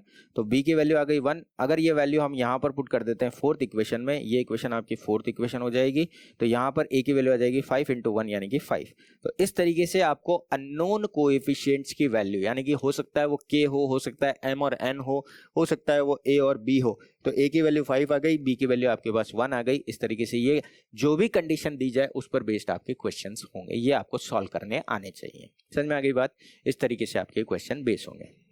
आगे बढ़ते हैं नेक्स्ट क्वेश्चन, जो मोस्ट इंपॉर्टेंट क्वेश्चन हैं आपके चैप्टर नंबर 3 के, वो हैं आपके वर्ड प्रॉब्लम्स। वर्ड प्रॉब्लम मैंने कोशिश किया है आपको इस लेक्चर में बहुत सारे टाइप के मैं एक एक क्वेश्चन लेने की पूरी कोशिश की है, जिससे कि आपके कॉन्सेप्ट भी क्लियर हो जाए और आप उन पर बेस्ड जो आपकी प्रैक्टिस है, क्वेश्चंस की जो प्रैक्टिस है वो भी आपकी कंप्लीट हो जाए। तो वर्ड प्रॉब्लम की शुरुआत करते हैं। मेन टॉपिक है ये इस चैप्टर नंबर 3 का। कॉन्सेप्ट आपने सारा सीख लिया, सब्स्टिट्यूशन मेथड क्या होता है, किस तरीके से आप क्वेश्चन सॉल्व करोगे, एलिमिनेशन क्या होता है और किस तरीके से क्वेश्चन सॉल्व करेंगे, ग्राफिकल मेथड क्या होता है और किस तरीके से क्वेश्चन सॉल्व करेंगे, consistency, inconsistency, number of solutions, ये सब आपने देख लिया। अब मेन है आपका वर्ड प्रॉब्लम। पहले हम देखते हैं वर्ड प्रॉब्लम का कॉन्सेप्ट। जैसे मान लीजिए आपको एक स्टेटमेंट दिया हुआ है, वर्ड प्रॉब्लम में होगा क्या, आपको एक पैराग्राफ दिया जाएगा, 2-3 लाइन का एक पैराग्राफ दिया जाएगा जो कि आपकी वर्ड प्रॉब्लम होगी, और उसको आपको क्या करना रहेगा, उसको आपको मैथमेटिकल इक्वेशन में या मैथमेटिकल स्टेटमेंट में कन्वर्ट करना रहेगा। यही टास्क आपका सबसे मुश्किल टास्क होगा कि किसी भी एक पैराग्राफ की इंफॉर्मेशन को मैथमेटिकल स्टेटमेंट में कन्वर्ट करना। उसके लिए हम आपको कॉन्सेप्ट सिखा रहे हैं कि किस तरीके से आप मैथमेटिकल स्टेटमेंट में किसी भी इंफॉर्मेशन को कन्वर्ट करने का क्या क्या तरीका होता है, वो आप देख लीजिए। अगर आपको वो एक बार समझ आ गया तो उसके बाद क्वेश्चन सॉल्व करने में कोई बहुत ज्यादा दिक्कत नहीं आएगी, और ये वो क्वेश्चन है जो 3 मार्क्स 5 मार्क्स में आ सकते हैं। इसका चांसेस भी आपकी, आपका केस स्टडी भी इसी में से पूछा जाए। इस चैप्टर में से बहुत ज्यादा चांसेस होते हैं कि केस स्टडी भी आपका बनता है। तो स्टार्ट करते हैं। सबसे पहले जैसे यहां पर लिखा हुआ है, Ram is 8 more than twice the age of Rahim, find their present age. तो यहां पर हमारे पास 2 पर्सन्स हैं, राम और रहीम। यहां पर हम राम और रहीम ले रहे हैं, तो यहां पर हमें दोनों की एज निकालनी है। दैट मीन्स यहां पर हमारे पास 2 अननोन है, एक की एज को हम x ले लेंगे। मैंने जैसे लेट से राम की एज को x ले लिया, रहीम की एज को y ले लिया। तो यहां से आप कुछ रूल लगा के इसको इक्वेशन में कन्वर्ट करोगे। रूल क्या है वो समझ लो। रूल क्या क्या है, इज और वाज का मतलब इज, वाज और विल। यहां पर प्रेजेंट और पास्ट टेंस से दिया हुआ है, अगर आपका विल भी है तो इसका मतलब भी क्या होता है, इक्वल टू होता है। देखो प्रेजेंट टेंस में बात करेगा तो इज आएगा, पास्ट टेंस में बात करेगा तो वॉज आएगा, फ्यूचर टेंस में बात करेगा तो विल आएगा। अब मैं ये नहीं कि समझा रहा हूं आपको कि वॉज के साथ में वॉज फर्स्ट फॉर्म आएगी, सेकंड फॉर्म आएगी, वो इंग्लिश का काम है, वो नहीं करना है अपने को, हमें मैथ्स में कन्वर्ट करना है, दैट्स इट। तो यहां से इज, वॉज और विल, ये अगर आपके पास वर्ड्स अगर आपको नजर आ रहे हैं तो इसका मतलब होता है इज इक्वल टू, ठीक है। उसके बाद में है more than, greater than, exceed, ये अगर वर्ड्स आ रहे हैं तो इसका मतलब होता है प्लस। और प्लस भी कब लिखना है, थोड़ा स्पेस छोड़ के लिखना है। After living some space you need to write down the plus sign. जैसे more than by 8, more by 8 है तो प्लस का 8 लिखना है। जैसे इक्वल टू के बाद में आपको क्या लिखना है, किस इस तरीके से लिखना है, प्लस का 8। मोर बाय, ये थोड़ा हमने क्या कर दिया, ये हमने एक स्पेस छोड़ दिया, यहां पर कुछ और वैल्यू आएगा, जो बाद का स्टेटमेंट लिखा हुआ होगा वो आपका वहां पर आएगा स्पेस के अंदर। इसी तरीके से अगर लेस देन है, स्मॉलर देन है, तो यहां पर जो वर्ड आएगा वो आपके, ये अगर वर्ड आ रहे हैं लेस देन और स्मॉलर देन, तो इसका मतलब होता है माइनस का साइन। और माइनस का साइन कैसे, थोड़ा स्पेस देके एक्सक्यूज मी। उसके बाद में सम ऑफ 2 नंबर से, यानी कि आपको x प्लस वाई लेना है, और अगर डिफरेंस ऑफ 2 नंबर से तो आपको लेना है x माइनस वाई। उसके बाद आता है twice, thrice, 4 times. Twice, thrice या टाइम्स का मतलब क्या होता है? मल्टीप्लिकेशन। यहां से आपका यहां पर आप टाइम्स भी लिख लो, ट्वाइस, थ्राइस, इस तरीके से जो भी है उनका वर्ड्स होता है मतलब मल्टीप्लिकेशन। उसके बाद में एक फॉर्मूला जो आपने फर्स्ट चैप्टर में भी देखा होगा, डिविडेंड जो होता है वो डिवीजर इनटू क्वोशिएंट प्लस का रिमाइंडर होता है। और पेरीमीटर ऑफ ट्रायंगल और पेरीमीटर ऑफ रेक्टेंगल के फॉर्मूले, पेरीमीटर ऑफ ट्रायंगल हो गया sum of all the sides, perimeter of rectangles का फॉर्मूला होता है 2 टाइम्स l प्लस b, और sum of measurements of all the triangle is 180 degree. ये कुछ छोटी छोटी बातें जो आपको याद होनी चाहिए। स्पीड जो होता है वो डिस्टेंस अपॉन टाइम होता है, क्योंकि कुछ वर्ड प्रॉब्लम टाइम, स्पीड और डिस्टेंस पर भी डिपेंड करेंगी। तो ये कुछ छोटे छोटे फॉर्मूले हैं जो आपको याद होने चाहिए। मेन रूल आपके ये हैं, ये आपको बहुत अच्छे से समझ में आना चाहिए। अब हम इसको कन्वर्ट करेंगे। एक और चीज, यहाँ पर हमने इक्वेशन को क्यों सॉल्व नहीं किया? क्योंकि यहाँ पर आपको एक ही इन्फॉर्मेशन दी हुई है, तो एक इन्फॉर्मेशन से आपके 2 अननोन वेरिएबल नहीं निकल सकते हैं। 2 अननोन वेरिएबल निकालने के लिए आपको कम से कम 2 इक्वेशन चाहिए, यानी कि 2 इन्फॉर्मेशन वो आपको देगा, तभी आप इक्वेशन को सॉल्व कर पाओगे। शुरुआत करते हैं फर्स्ट क्वेश्चन से। जैसे लेट्स से यहाँ पर इसको हम इक्वेशन में कन्वर्ट कर लेते हैं। राम इस का मतलब हो गया, राम का मतलब हो गया x, x इसका मतलब हो गया इज इक्वल टू, तो x is equal to 8 more than, थोड़ा स्पेस देखिए हमें क्या लिखना है, प्लस का 8, तो यहाँ पर हमने लिख लिया प्लस का 8। उसके बाद लिखा हुआ है ट्वाइस द एज, ट्वाइस का मतलब हो गया 2 से मल्टीप्लाई करना है, तो यहाँ से 2 से मल्टीप्लाई किया। और किसको करना है? एज ऑफ रहीम जो कि y है, तो ये हो जाएगा आपके पास में x is equal to 2y plus 8, ये आपकी इक्वेशन बन जाएगी। यहाँ पर ये आपकी इक्वेशन बनाई है हमने, x is equal to 2y plus 8। समझ में आ गई बात? इस तरीके से आपको इक्वेशंस बनानी है। चलिए स्टार्ट करते हैं कुछ questions. Find the pair of linear equations of the following problems and find their solution bye substitution method. Method आप कोई सा भी यूज कर सकते हो, अगर स्पेसिफाई नहीं किया है तो। अगर स्पेसिफाई किया है तो आपको वही मेथड यूज करना पड़ेगा सॉल्व करने के लिए। The larger of the 2 supplementary angle exceeds the smaller by 18 degree, find them. तो यहां पर देखो, यहां पर 2 एंगल्स आपको फाइंड करने हैं। यहां पर एक एंगल लार्जर एंगल है और दूसरा एंगल स्मॉलर एंगल है। तो हमने लार्जर एंगल को तो x ले लिया, स्मॉलर एंगल को हमने y ले लिया। x और y हमारे पास 2 एंगल्स हो गए। अब क्या कह रहा है उसको ध्यान से देखते हैं। The larger of the 2 supplementary angles, इन दोनों एंगल्स में से जो लार्जर एंगल है, the larger of the 2 supplementary angle, यानी कि कौन है वो? x है।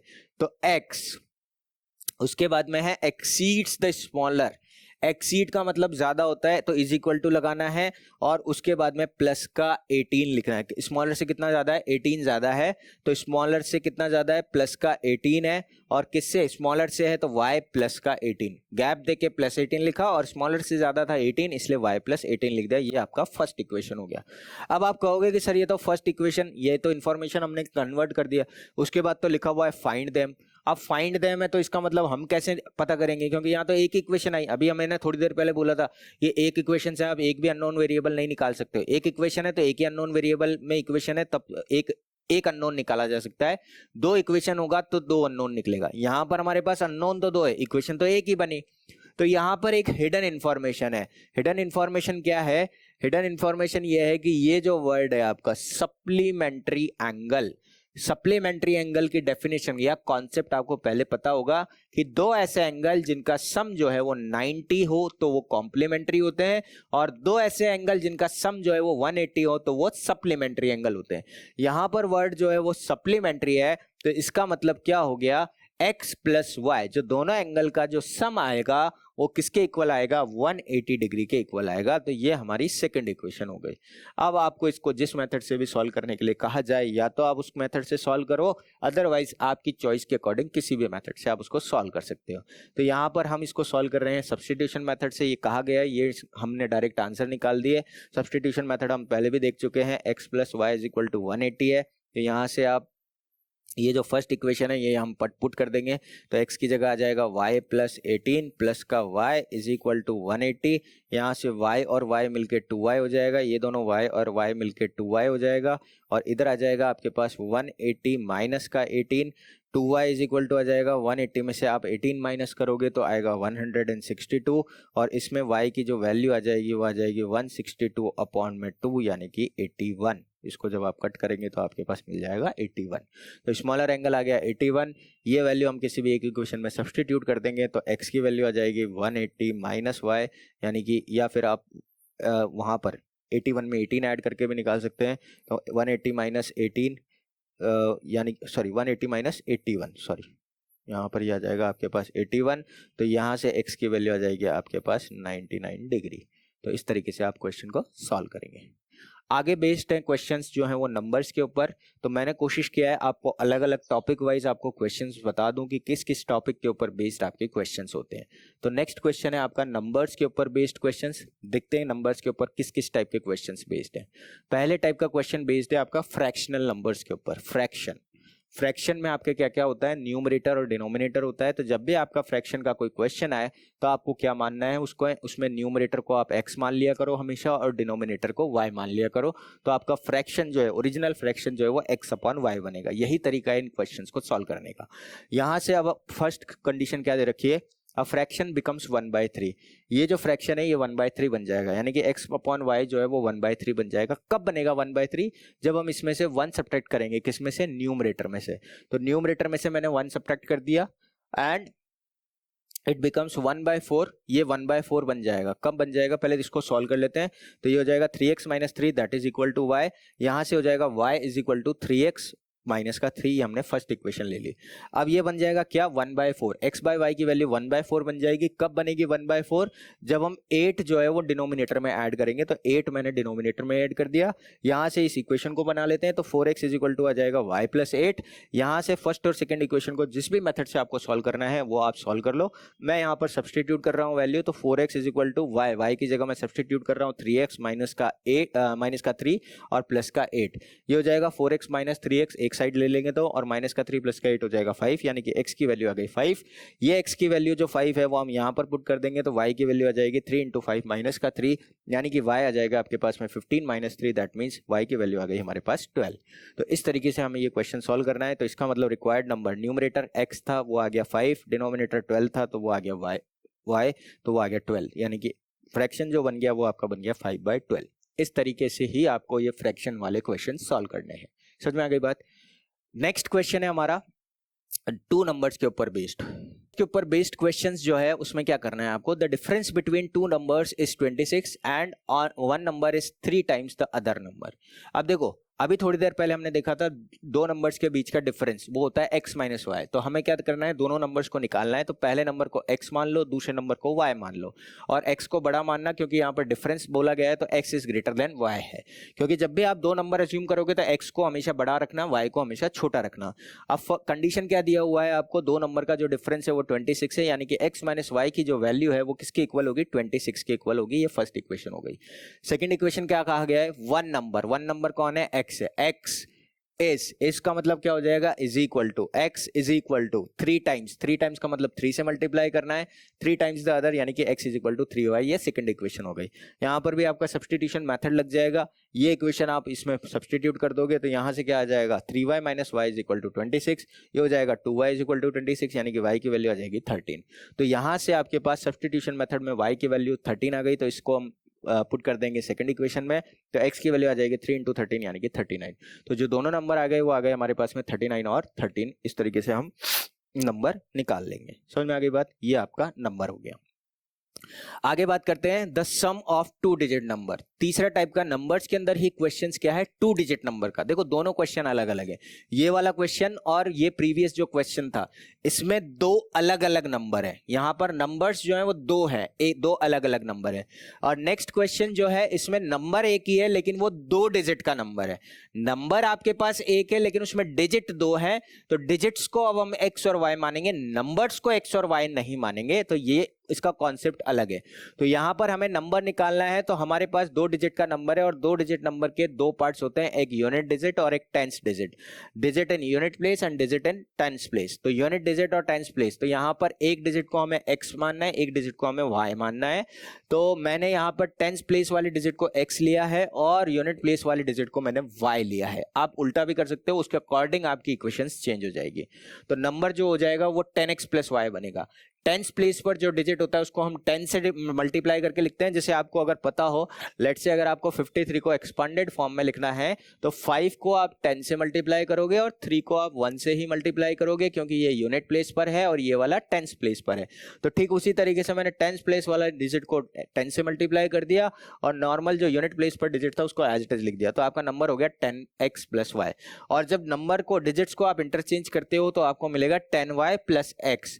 अब फर्स्ट कंडीशन के अकॉर्डिंग क्या कह रहा है ये, सम ऑफ द 2 डिजिट नंबर, यानी कि 10x + y और प्लस सम का मतलब हो गया प्लस किसका, 2 डिजिट नंबर का और उसको इंटरचेंज करने के बाद जो डिजिट आ रही है। तो 2 डिजिट नंबर आपका 10x + y है और इंटरचेंज करने के बाद जो डिजिट आ रही है वो 10y + x है।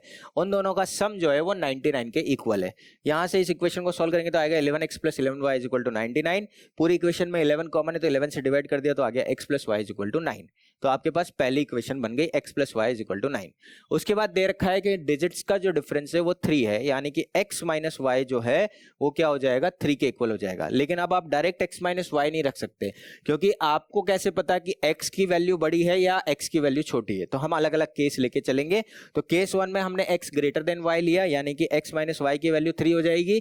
और केस 2 में हम y > x लेंगे तो y - x = 3 आ जाएगा। तो यहां से पहले तो इन दोनों को केस को सॉल्व कर लेते हैं। तो फर्स्ट इक्वेशन थी आपके पास x + y = 9, सेकंड है x - y = 3। इनको सॉल्व करते हैं एलिमिनेशन मेथड से। y से y कटा, 2x = 12 आया, x की वैल्यू 6 आ गई। ये वैल्यू हम y की वैल्यू निकालने के लिए फर्स्ट इक्वेशन में पुट करते हैं तो y की वैल्यू आ जाएगी 9 - 6 यानी कि 3। तो आपके पास नंबर हो जाएगा, टेंस प्लेस पर x था यानी कि 6 और y यूनिट प्लेस पर 3 था तो आ जाएगा आपके पास 63। तो आपके पास जो नंबर आ गया वो आ गया कितना, 63। अब हम सेकंड केस कंसीडर करते हैं, जब y की वैल्यू बड़ी हो और x की वैल्यू छोटी हो तो आपके पास बनेगा y - x = 3, यानी कि माइनस का x प्लस का y = 3। फर्स्ट इक्वेशन में कोई चेंज नहीं होगा, यानी कि वो x + y = 9 ही रहेगी। तो x + y = 9 और माइनस का x प्लस का y = 3, इनको ऐड करेंगे तो x कट जाएगा तो 2y = 12 आ जाएगा। तो y की वैल्यू 6 आ जाएगी, y की वैल्यू 6 रखेंगे तो x की वैल्यू 3 आ जाएगी। तो इस केस में नंबर हो जाएगा आपके पास में 36। x यूनिट प्लेस पर, x जो है वो टेंस प्लेस पर है, y जो है वो यूनिट प्लेस पर है। तो इसका मतलब जो दो डिजिट का जो नंबर बनेगा वो बन जाएगा आपके पास 36। ये आप डायरेक्ट भी लिख सकते हैं या प्रोसेस से भी कर सकते हैं, उसमें कोई दिक्कत नहीं है। तो 2 डिजिट का नंबर जो है वो आपके पास क्या बन जाएगा, 36। तो आपके पास या तो नंबर बना 63 या बनेगा क्या, 36। दोनों ही नंबर पॉसिबल है, इसमें कोई कंडीशन नहीं दी हुई है कि आपको छोटा नंबर कौन है बड़ा नंबर। तो इस यहाँ से आपके दोनों नंबर बनेंगे। तो ये दोनों क्वेश्चन, दोनों टाइप के क्वेश्चन, 2 नंबर का क्वेश्चन अलग तरीके से सॉल्व होगा और एक नंबर जिसके अंदर 2 डिजिट है वो अलग तरीके से सॉल्व होगा। आगे बढ़ते हैं next question. Next question numbers में आता है रेशो वाला। तो यहां पर दिया हुआ है 2 नंबर्स जो है उनका रेशो दिया हुआ है 5:6। If 8 is subtracted to each number then ratio becomes 4:5। तो हम 2 नंबर ले लेते हैं x और y, इन दोनों का रेशो दिया हुआ है यानी कि x/y दिया हुआ है 5/6। क्रॉस मल्टीप्लाई कर लिया तो 6x = क्या आ गया, 5y। ये हमारे पास फर्स्ट इक्वेशन बन गई, 6x - 5y = 0। उसके बाद सेकंड केस में क्या दिया हुआ है, if 8 is subtracted to each number, यानी कि x में से भी 8 सब्ट्रैक्ट करना है, y में से भी 8 सब्ट्रैक्ट करना है और ये रेशो बन जाएगा आपका 4:5। तो ये हो गया 4:5। क्रॉस मल्टीप्लाई किया, 5 मल्टीप्लाई होगा x - 8 से, 4 मल्टीप्लाई होगा y - 8 से। यहाँ से हो जाएगा 5x - 40 that is equal to 4y - 32। यहाँ से हो जाएगा 5x - 4y = 8। ये हमारे पास सेकंड इक्वेशन बन जाएगी। अब दोनों इक्वेशन को आप जिस मेथड से, जो आपको इजी लगा हो, चाहे सब्स्टिट्यूशन चाहे एलिमिनेशन, अगर उसने कुछ नहीं कह रखा है, वर्ड प्रॉब्लम दी हुई है तो आपकी चॉइस है, आप किसी भी मेथड से सॉल्व कर सकते हो। हम यहाँ पर इसको एलिमिनेशन मेथड से सॉल्व कर रहे हैं। तो मैंने फर्स्ट इक्वेशन को 4 से मल्टीप्लाई कर दिया तो ये बन गया 24x - 20y = 0 और सेकंड इक्वेशन को 5 से मल्टीप्लाई कर दिया। क्यों किया है, ताकि मेरा y का कोएफिशिएंट सेम बन जाए। अब दोनों में y के कोएफिशिएंट में जो साइन है वो सेम आ रहा है, इसलिए हमें दोनों को सब्ट्रैक्ट करना पड़ेगा। तो 25x में से 24x माइनस होगा तो ये आएगा x, 20y कैंसिल आउट हो जाएगा और 40 - 0 हो जाएगा 40। तो x की वैल्यू आ गई 40 और यहाँ से हम y की वैल्यू निकाल लेंगे तो 5y = 4 रूट 40 आएगा तो y की वैल्यू आ जाएगी 48। तो यानी कि जो दोनों नंबर आए वो आ गए 40 और 48। तो ये क्वेश्चन कुछ कुछ फ्रैक्शन के जैसा ही है। फ्रैक्शंस में आप न्यूमरेटर डिनोमिनेटर लिखते हो, यहाँ पर आपके पास 2 अलग अलग नंबर है, उनका रेशो दे रखा है, सॉल्यूशन करने का तरीका वही रहेगा जैसा आपने फ्रैक्शन में किया, लगभग वैसा ही तरीका है। नेक्स्ट है आपके पास में नेक्स्ट टाइप के क्वेश्चंस जो कि हैं किसके ऊपर बेस्ड, मनी के ऊपर बेस्ड। तो मनी के ऊपर बेस्ड हम क्वेश्चंस करते हैं। पहला क्वेश्चन लेते हैं इसमें, जैसे कि फर्स्ट क्वेश्चन है 5 pencil and 7 pen cost together ₹50 and 7 pencils and 5 pen cost together 46। तो फर्स्ट कंडीशन बनेगी आपके पास में 5x प्लस 7y। एक पेंसिल की कॉस्ट को हमने x ले लिया, एक पेन की कॉस्ट को हमने y ले लिया, तो यहां से बन जाएगा 5x plus 7y is equal to 50 और सेकंड इक्वेशन बन जाएगा 7x plus 5y is equal to 56। First equation, second equation, और हमें बोला गया है इसको ग्राफिकल मेथड से सॉल्व करने के लिए, तो अब हमें इसको ग्राफिकल से ही सॉल्व करना पड़ेगा। अगर कुछ नहीं बोला जाता तो हम हमारी चॉइस से सॉल्व कर सकते थे। तो यहां से एक्स वाई और एक्स वाई, ये एक्स कॉमा वाई, इनके वैल्यूज निकालेंगे। तो वही सेम, सबसे पहले हम एक्स की अलग अलग वैल्यूज रखेंगे, वाई की अलग अलग वैल्यूज निकालेंगे। एक्स की वैल्यू 3 रखी, वाई की वैल्यू 5 आई, तो ये आ गया आपके पास में 3,5। एक बार वाई की वैल्यू 0 रख दी, एक्स की वैल्यू 10 आ गई, तो 10,0, ये आपके पास 2 पॉइंट आ गए इस इक्वेशन के। ठीक इसी तरीके से हम second equation 7x plus 5y is equal to 46 के भी 2 पॉइंट्स निकाल लेंगे। ये हमने जब ग्राफिकल मेथड बताया तो उसमें आपको बता दिया कि किस तरीके से आपको पॉइंट्स निकालने हैं। आप रैंडमली कोई से भी पॉइंट निकाल सकते हो, जरूरी नहीं है कि यही वो पॉइंट हो जो आपके निकल रहे हो, लेकिन जब आप लाइन ड्रॉ करोगे तो लाइन सेम बनेगी। तो यहाँ पर पहला पॉइंट है 3,5, दूसरा पॉइंट है 10,0, ये पॉइंट आ गया आपके पास में 3,5, ये वाला पॉइंट आ गया 10,0, दोनों को ज्वाइन कर दिया तो हमारे पास फर्स्ट लाइन बन गई। ये फर्स्ट लाइन बन गई 5x plus 7y is equal to 50।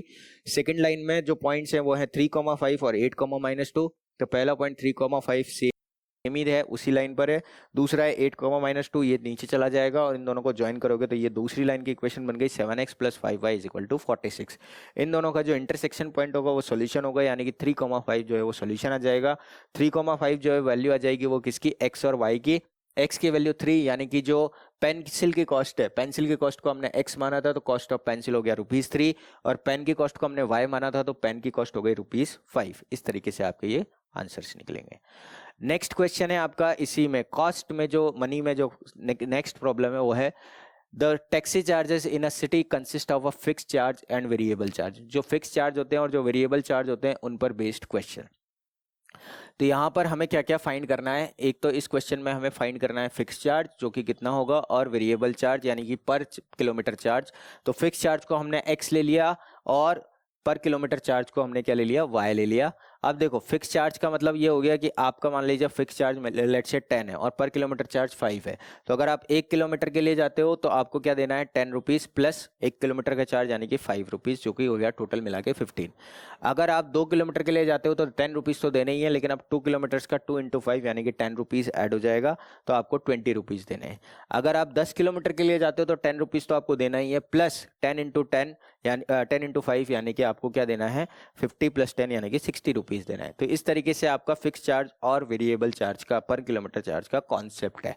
अब यहाँ से अगर आप इसको इक्वेशन फॉर्म में कन्वर्ट करो तो अगर आपका फिक्स चार्ज x है और पर किलोमीटर चार्ज आपका y है, तो जितने किलोमीटर आप गए हो उतने किलोमीटर से आप उसको मल्टीप्लाई कर दो वेरिएबल चार्ज को और फिक्स चार्ज को एज इट इज प्लस कर दो। तो यहाँ से आपके पास जो फर्स्ट इक्वेशन बनेगी वो बन जाएगी x प्लस जैसे फर्स्ट इक्वेशन में कहा गया है 10 किलोमीटर के लिए, तो x plus 10y is equal to कितना आ जाएगा आपके पास 105। तो यहाँ से आ जाएगा x plus 10y is equal to 105। और दूसरे केस में कहा गया है 15 किलोमीटर के लिए, तो यानी कि x प्लस 15y जो कि आ जाएगा आपके पास कितना 155। तो x प्लस 10y आ गया 105, x प्लस 15y आ गया हमारे पास 155। अब हमें इसको सब्सटीट्यूशन मेथड से सॉल्व करने के लिए कहा गया है, तो यहाँ से हम फर्स्ट इक्वेशन से x की वैल्यू निकाल लेते हैं जो कि आ जाएगी 105 माइनस 10y। तो x की जो वैल्यू आएगी वो आ जाएगी 105 माइनस 10y। ये वैल्यू हम सेकंड इक्वेशन में पुट कर देते हैं, तो 105 माइनस 10y प्लस का 15y इज इक्वल टू 155। यहाँ से आ जाएगा 5y is equal to 155 minus का 105, तो 5y की वैल्यू आ गई 50, तो y की वैल्यू आ गई 10। अब यहाँ से हम y की वैल्यू 10 जो है वो थर्ड इक्वेशन में पुट करेंगे, तो x की वैल्यू आ जाएगी 105 माइनस 10 × 10 यानी कि 105 माइनस 100 यानी कि 5। तो फिक्स चार्ज हो गया हमारा ₹5 पर किलोमीटर, ₹5, और वेरिएबल चार्ज हो गया ₹10 पर किलोमीटर। इसके बाद हमें निकालना है चार्ज फॉर 25 किलोमीटर। तो 25 किलोमीटर के लिए अगर आप ट्रेवल कर रहे हो तो आपका जो किराया लगेगा वो लगेगा x plus 25y। Equation form में अगर आप इसको कन्वर्ट करोगे तो बनेगा x प्लस 25y। x की वैल्यू हम पुट कर देंगे 5, y की वैल्यू पुट कर देंगे 10, तो ये आ जाएगा 5 + 25 × 10 यानी कि 5 + 250 दैट इज इक्वल टू 255। तो fare for the 25 kilometers is what is rupees 255, so person has to pay rupees 255 for 25 kilometers। इस तरीके से आप ये क्वेश्चन सॉल्व करेंगे। आगे बढ़ते हैं नेक्स्ट क्वेश्चन की तरफ। नेक्स्ट क्वेश्चन है again fix charge variable charge का क्वेश्चन है। अब यहाँ पर आपका टैक्सी फेयर ना होके हॉस्टल चार्ज हो गया, तो यहाँ पर एक फिक्स चार्ज और एक फूड जो वो खा रहा है पर डे उसका चार्ज लगेगा। तो फिक्स चार्ज को अगेन एक्स ले लिया, cost of food per day को हमने वाई ले लिया। वही वो जितने टाइम खाना खाएगा उतने टाइम का खाने का पैसा उसका लगता रहेगा। सेम कॉन्सेप्ट है जैसे आपका पर किलोमीटर का लगा। अगर उसने मान लो 2 दिन खाना खाया तो 2 दिन का लगेगा, अगर 3 दिन खाना खाया तो 3 दिन का पैसा लगेगा, अगर 20 दिन खाया तो 20 दिन का लगेगा, और 24 दिन खाया तो 24 दिन का लगेगा। सेम कॉन्सेप्ट है यहाँ पर। अगर हम फर्स्ट इक्वेशन बनाए, जैसे राम ने 20 डेज के लिए फूड लिया है और पे किया है 1700 रुपीज़, तो इक्वेशन बन जाएगी x + 20y = 1700। और रहीम ने जो है 24 डेज के लिए फूड लिया है और पे किया है 1900, तो यहाँ पर दूसरी इक्वेशन बन जाएगी x + 24y = 1900। यहाँ से फर्स्ट और सेकंड इक्वेशन को जब आप सब्ट्रैक्ट करोगे तो x + 20y = 1700 और x + 24y = 1900 को माइनस करोगे तो x से x कैंसिल आउट हो जाएगा। प्लस का 20 और माइनस का 24, ये बढ़ जाएगा माइनस का 4y = माइनस का 200। तो y की जो वैल्यू आ जाएगी वो आ जाएगी 50 रुपीज़। यहाँ से y आ गया 50, तो x में इसको वैल्यू निकालने के लिए उसको फर्स्ट इक्वेशन में पुट करते हैं। तो x + 20 × 50 आ गया 1700, तो x की वैल्यू आ जाएगी वो आ जाएगी हमारे पास 700। यानी कि जो हॉस्टल का फिक्स चार्ज है वो तो हो गया 700, और पर डे का जो खाने का उसको पैसा देना है वो देना है 50 rupees per day. The fixed charge of the stay is what is rupees 700 and cost of the food per day is what is rupees 50। इस तरीके से आपको एक क्वेश्चन वर्ड प्रॉब्लम सॉल्व करने हैं। आगे बात करते हैं मनी के ऊपर बेस्ड जो नेक्स्ट टाइप का क्वेश्चन है, उसमें है नंबर ऑफ नोट्स वाला क्वेश्चन। ये भी बहुत इंपॉर्टेंट कॉन्सेप्ट है, ये भी आपको बहुत अच्छे से आना चाहिए। क्वेश्चन क्या है, Durga mothers gives some 10 rupees notes and some 5 rupees notes to her which amounts to rupees 190। Durga said, if the number of 10 rupees notes and 5 rupees notes would have been interchanged, I would have rupees 185 in my hand. Show how many notes of rupees 10 and rupees 5 are given to Durga। तो यहाँ पर हमें निकालना है कि number of 10 rupees notes कितने थे और नंबर ऑफ 5 रुपीज़ नोट्स कितने थे दुर्गा के पास में। तो यहाँ से हमारे पास 2 तरीके के नोट हैं, एक है 5 रुपये का नोट, एक है 10 रुपये का नोट। ये 2 तरीके के नोट हमारे पास है। तो यहाँ पर हम 10 रुपीज़ के नोट और 5 रुपीज़ के नोट्स को हम अज्यूम कर लेंगे कि नंबर ऑफ 10 रुपीज़ के नोट्स जो हैं वो x है और नंबर ऑफ 5 रुपीज़ के जो नोट है वो y है। उसके बाद में यहाँ से अब देखो, जब भी आपका करेंसी का क्वेश्चन आए तो टोटल नंबर ऑफ नोट्स के लिए जो इक्वेशन बनेगी वो x + y = जितने नंबर ऑफ नोट्स दिए हुए हैं वो बनेगी। उससे अमाउंट का कोई लेना देना नहीं होता है कि वो कितने रुपए का नोट है, 5 का है 10 का है। नंबर ऑफ नोट्स जब आप काउंट कर रहे हो, नंबर ऑफ नोट्स, अमाउंट की बात नहीं कर रहा हूँ, नंबर ऑफ नोट्स जब आप काउंट कर रहे हो तो उससे अमाउंट का कोई लेना देना नहीं है। 1 नोट, 2 नोट, 3 नोट, चाहे वो 10 का हो, चाहे 50 का हो, चाहे 100 का हो। लेकिन अगर आप अमाउंट का कैलकुलेट कर रहे हो तो वो नोट किस अमाउंट का है उससे आपका अमाउंट चेंज हो जाएगा। मान लो आपके पास एक ही नोट है तो नंबर ऑफ नोट 1 है, लेकिन अगर वो 10 का है तो रुपए आपके पास 10 है। लेकिन अगर वही नोट 100 का है तो आपके पास रुपए जो है वो 100 के हैं। अगर आपके पास वही नोट 2000 का है तो फिर जो पैसे आपके पास है या जो रुपीज आपके पास है वो 2000 रुपीज है। तो यहाँ पर नंबर ऑफ नोट्स 10 के हमने x अज्यूम किए हैं, 5 के हमने y अज्यूम किए हैं, तो टोटल नंबर ऑफ नोट्स जो हो जाएंगे वो x + y हो जाएगा। यहाँ से अब अगर आपके पास अमाउंट हमें निकालना है, अगर आपके पास 10 के 2 नोट्स है तो 2 × 10 यानी कि 20 रुपीज हो जाएंगे। 10 के 3 नोट्स है या 4 नोट्स है तो आपके पास 4 × 10 यानी कि 40 रुपीज हो जाएंगे। इस तरीके से अमाउंट जो है वो नंबर ऑफ नोट्स के ऊपर डिपेंड करेगा। हमारे पास 10 के x रुपीज है तो अमाउंट जो हो जाएगा वो 10 टाइम्स ऑफ x हो जाएगा। तो यहाँ से आपके पास 10 रुपीज का जो अमाउंट आएगा, नंबर ऑफ नोट्स को डिनोमिनेशन से मल्टीप्लाई करते हैं तो हमें अमाउंट मिलता है। तो अमाउंट यहाँ पर हो जाएगा 10x और यहाँ पर हो जाएगा 5y, क्योंकि नंबर ऑफ नोट्स जो है वो y है और उसके ऊपर 5 रुपीज लिखा हुआ है, दैट मीन्स उसका अमाउंट हो गया 5y। Total number of notes जो हो गया वो x + y हो गया। यहाँ पर टोटल नंबर ऑफ नोट्स जो है अमाउंट जो हो गया वो 10x + 5y हो गया। हमें टोटल अमाउंट दिया हुआ है 190, तो यहाँ से टोटल नंबर ऑफ नोट्स तो अभी हमें दिया नहीं है, कुछ क्वेश्चंस में आपको टोटल नंबर ऑफ नोट्स दिया जाएगा, वो आप यहाँ पर लिख सकते हो। तो फर्स्ट कंडीशन हो जाएगी आपके पास में 10x + 5y = 190। यहाँ सेकंड कंडीशन के लिए क्या बोला गया है कि अगर आप x और y को इंटरचेंज कर दो, मतलब x जो 10 रुपीज़ के नोट्स थे वो y हो गए और y जो 10 रुपीज़ के 5 रुपीज़ के नोट्स थे वो x हो गए। तो यानी कि इनका अमाउंट, इसका अमाउंट जो है वो 10y हो जाएगा, इसका अमाउंट 5x हो जाएगा। और अब जो टोटल अमाउंट आएगा वो 10x + 5y, ये तो आपकी फर्स्ट इक्वेशन हो गई। दूसरा इक्वेशन जो बनेगा वो बनेगा 10y + 5x = ये आ जाएगा 185। यहाँ पर 5 कॉमन है तो पूरी इक्वेशन को 5 से डिवाइड कर देंगे तो x + 2y = 37। तो फर्स्ट इक्वेशन बनी 2x + y = 38, सेकंड इक्वेशन बनी x + 2y = 37। यहाँ से इन दोनों इक्वेशंस को हम एलिमिनेशन मेथड से सॉल्व कर लेते हैं। तो फर्स्ट इक्वेशन को मैंने 2 से मल्टीप्लाई कर दिया तो ये हो जाएगा 2x + 4y = 74। और इन दोनों इक्वेशंस को जब आप क्या करोगे, थर्ड इक्वेशन को और फर्स्ट इक्वेशन को आप सब्ट्रैक्ट करोगे तो आपके पास आ जाएगा 2x से 2x कैंसिल, 4y - y हो जाएगा 3y, 74 में से 38 को माइनस करेंगे तो 36 आएगा। तो y की जो वैल्यू आएगी वो आएगी 36/3 यानी कि 12। और इस y की 12 को वैल्यू को हम सब्सटीट्यूट करेंगे सेकंड इक्वेशन में, तो x की वैल्यू आ जाएगी x × 2 × 12, x + 2 × 12 दैट इज = 37, यानी कि x + 24 = 37, यानी कि x की जो वैल्यू आएगी वो आएगी 37 - 24, यानी कि ये आ जाएगा आपके पास कितना, x का वैल्यू आ गया 13।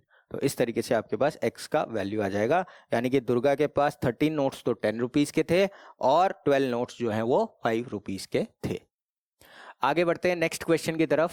On the first day of the sale of ticket of a drama 35 tickets in all were sold. If the rates of the tickets are ₹20 and ₹40 per ticket and the total collections was ₹900, find the number of tickets sold of each rate। अब इसमें same type का question है जैसे आपका number of notes का question था। यहाँ पर एक 20 रुपीज़ का नोट ना होके टिकट हो गया और एक टिकट जो है वो 40 रुपीज़ का हो गया। तो यहाँ पर 20 रुपीज़ का टिकट है, एक 40 रुपीज़ का टिकट है। यहाँ पर हम अज्यूम कर लेते हैं 20 रुपीज़ के x टिकट सोल हुए और नंबर ऑफ टिकट जो 40 रुपीज़ के सेल हुए वो y टिकट सेल हुए। तो नंबर ऑफ टिकट्स जो है वो ₹20 के x और नंबर ऑफ टिकट्स जो ₹40 के थे वो y ले लिए। तो यहाँ से नंबर ऑफ टिकट्स जो हो गए इसके x हो गए, इसके y हो गए, टोटल आ जाएगा x + y और 35 टिकट्स सेल हुए हैं तो टोटल मिला के 35 हो जाएगा। तो फर्स्ट इक्वेशन हो जाएगी x + y = 35।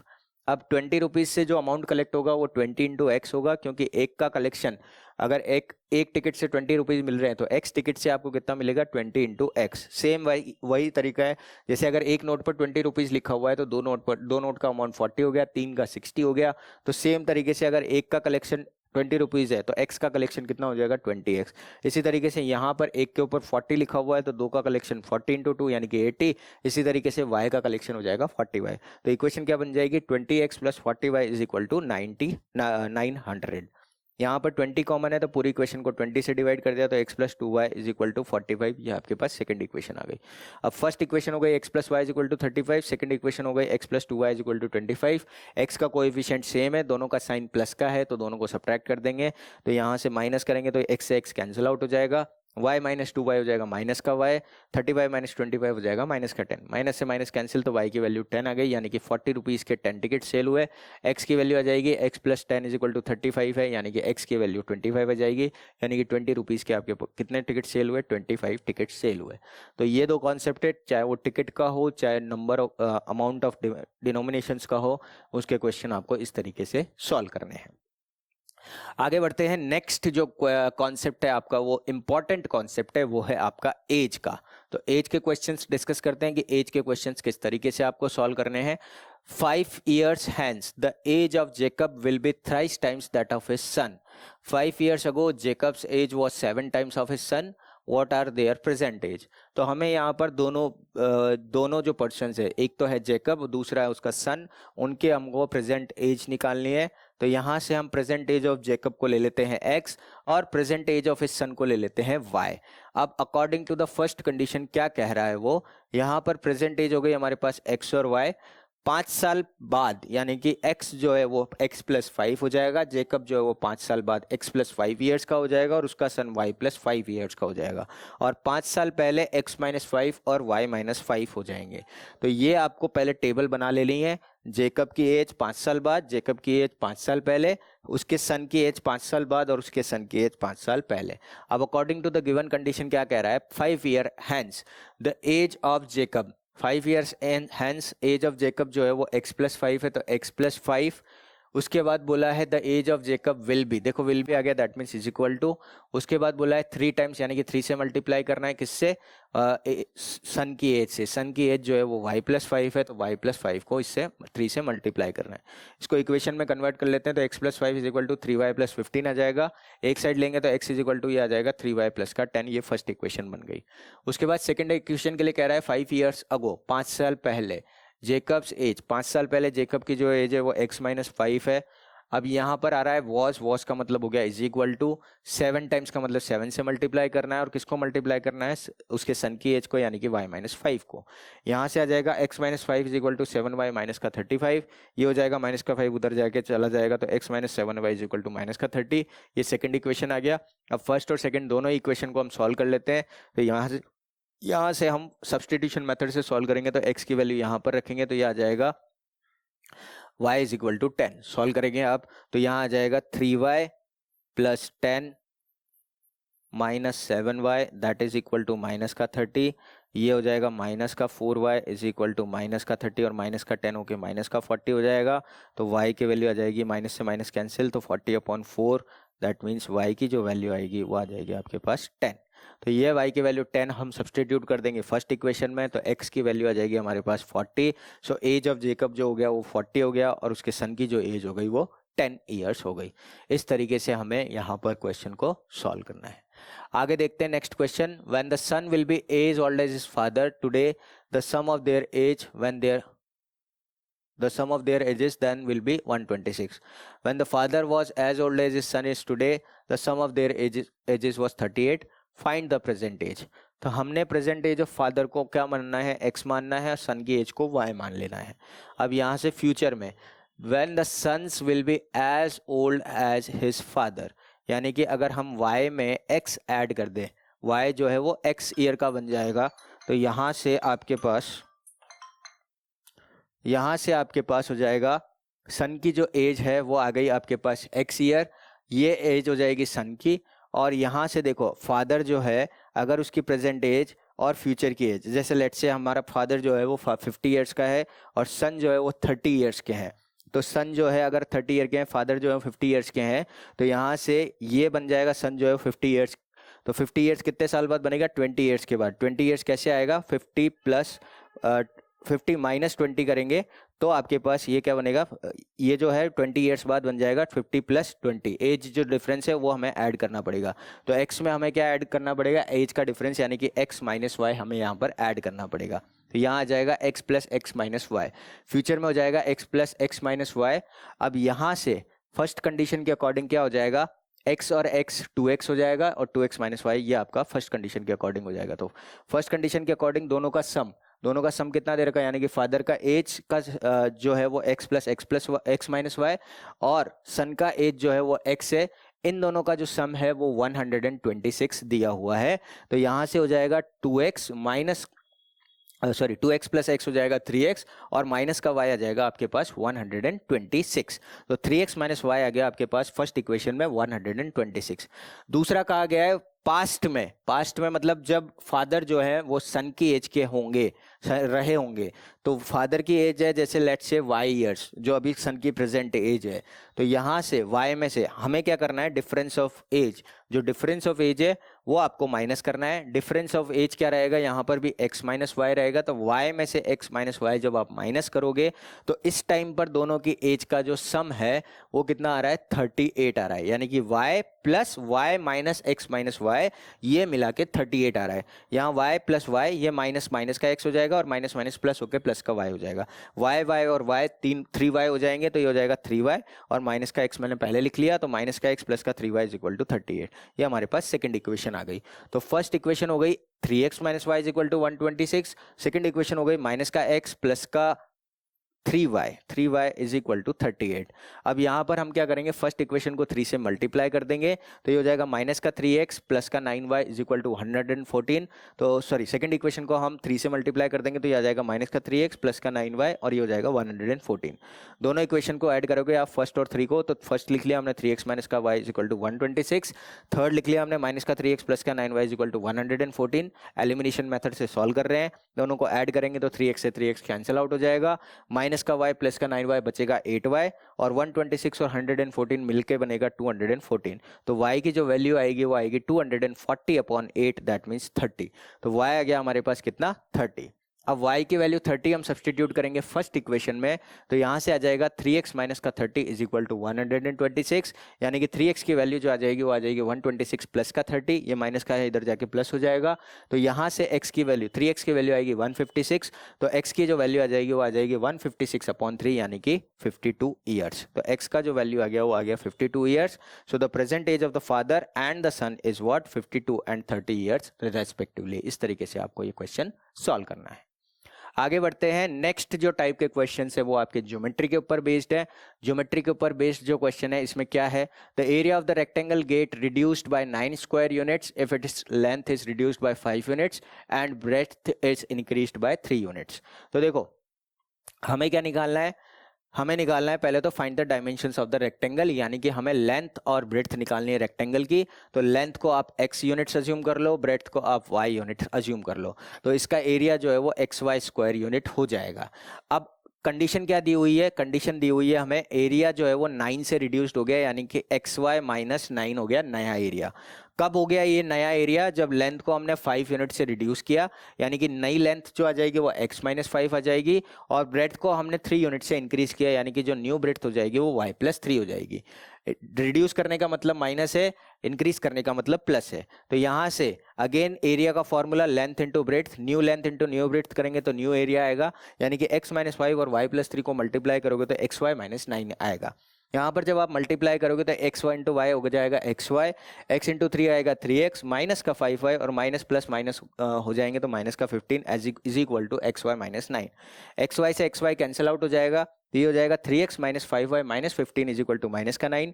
इस माइनस 15 को उधर लेके जाएंगे तो ये प्लस का 6 हो जाएगा, क्योंकि माइनस का 9 प्लस का 15 होके ये हो जाएगा 6। तो 3x minus 5y is equal to 6, ये हमारे पास फर्स्ट इक्वेशन बन जाएगी।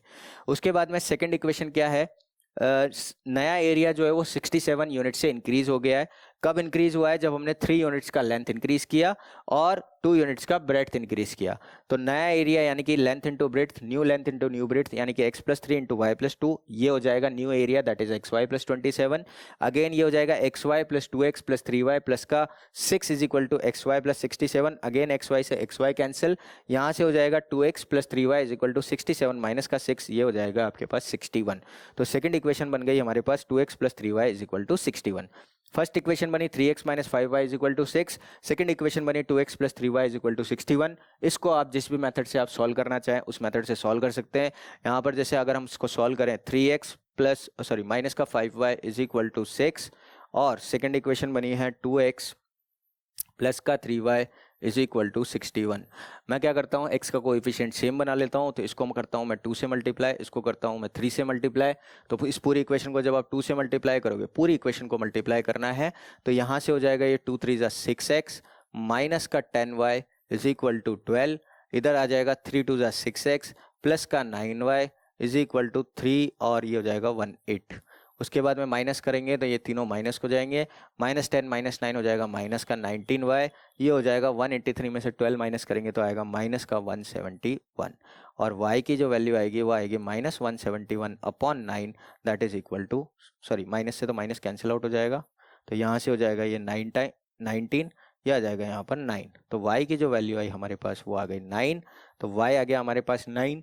ये वैल्यू आप किसी भी एक जगह पुट करके x की वैल्यू निकाल सकते हैं। तो जैसे मैंने सेकंड इक्वेशन में पुट किया तो यहाँ पर आ गया 2x प्लस 3 इंटू 9 यानी कि 27 इज इक्वल टू 61।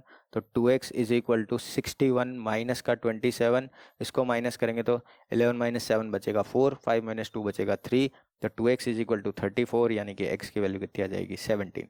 तो लेंथ था आपका ओरिजिनल लेंथ 17 और ओरिजिनल विड्थ था आपका 9, ये आपके पास आंसर हो जाएगा। समझ में आ गई बात? इस तरीके से आपको ये क्वेश्चंस सॉल्व करने हैं। आगे बेस्ड है आपका क्वेश्चन नेक्स्ट स्पीड, डिस्टेंस और टाइम के ऊपर। तो स्पीड, डिस्टेंस और टाइम के ऊपर क्या क्वेश्चन है वो देख लेते हैं। Place A and B are 100 kilometers apart on highway. One car starts from A and another from B at the same time. If car travels in the same direction with the different speeds, they meet in 5 hours. If they travel towards each other, they meet in 1 hour. What is the speed of both the car? तो यहाँ पर दो car आपको साफ साफ नजर आ रही है, तो दोनों कार की स्पीड को हम x और y एज्यूम कर लेते हैं। मान लीजिए फर्स्ट कार है A, उसका हमने स्पीड ले लिया x kilometre per our. Second car है B, उसका स्पीड ले लिया हमने y किलोमीटर पर आवर। अब देखो दो पॉइंट्स हैं आपके पास में, एक पॉइंट है A, एक पॉइंट है B, और यहाँ पर A पर भी एक कार खड़ी है, B पर भी एक कार खड़ी है। फर्स्ट कंडीशन क्या है, ये दोनों सेम डायरेक्शन में ट्रेवल कर रही है। ऑब्वियसली जो पीछे की साइड कार होगी उसकी स्पीड ज्यादा होनी चाहिए, तभी वो आगे वाली इसकी कार को पकड़ पाएगा। तो इसकी स्पीड ज्यादा होगी और ये किसी डिस्टेंस के बाद ये एक दूसरे को पकड़ते हैं। तो ये कितनी देर के बाद पकड़ते हैं? 5 आवर्स के बाद पकड़ते हैं। तो 5 आवर्स में फर्स्ट कार्स जो है वो कितना डिस्टेंस ट्रेवल कर लेगी? अगर उसकी स्पीड x है तो वो ट्रेवल करेगी 5x डिस्टेंस। सेकंड कार जो है वो 5y डिस्टेंस ट्रेवल करेगी। और इन दोनों का जो डिफरेंस आएगा, डिस्टेंस जो है वो तो होता है हो जाएगा स्पीड इनटू टाइम। तो यहाँ से a का स्पीड जो है वो x है, टाइम जो है वो 5 है, तो डिस्टेंस जो आ जाएगा वो आ जाएगा 5x। और b का जो डिस्टेंस आ जाएगा वो आ जाएगा 5y। तो यहाँ से डिस्टेंस ac जो हो गया वो 5x हो गया, डिस्टेंस bc जो है वो 5y हो गया। ac में से जब आप bc वाली डिस्टेंस को माइनस करोगे तो 100 आना चाहिए। तो यहां से आपके पास इक्वेशन बन जाएगी 5x minus 5y is equal to 100, या आप इस इक्वेशन को इस तरीके से भी लिख सकते हैं कि 100 plus 5y is equal to 5x। इसमें 5 कॉमन है तो 5 से डिवाइड करोगे तो आएगा 20 plus y is equal to x, यानी कि x की वैल्यू आ गई 20 प्लस y। ठीक है, अब दूसरा कंडीशन क्या दे रहा है, वो a और b पर वापस कार खड़ी हो गई और ये अब एक दूसरे की तरफ चल रही है। ये a है, ये b है, दोनों का जो है वो 100 किलोमीटर का डिस्टेंस है। और ये जो है ये यहाँ से जब चल रही है तो वो सी पॉइंट पर मिल रही है। तो ए जो है वो एक्स की स्पीड से कितनी देर, 1 आवर में एक्स किलोमीटर की डिस्टेंस ट्रेवल करेगा, बी जो है वो 1 आवर में वाई किलोमीटर की डिस्टेंस ट्रेवल करेगा, और दोनों ने मिला के 100 किलोमीटर ट्रेवल किया है। तो यहाँ से आ जाएगा x plus Y is equal to 100, यानी कि सेकंड इक्वेशन हो जाएगी x plus Y is equal to 100। अब ये दोनों इक्वेशन हम सॉल्व कर लेते हैं किसी भी मेथड से। तो सॉल्व करने पर y की वैल्यू 40 मिलेगी।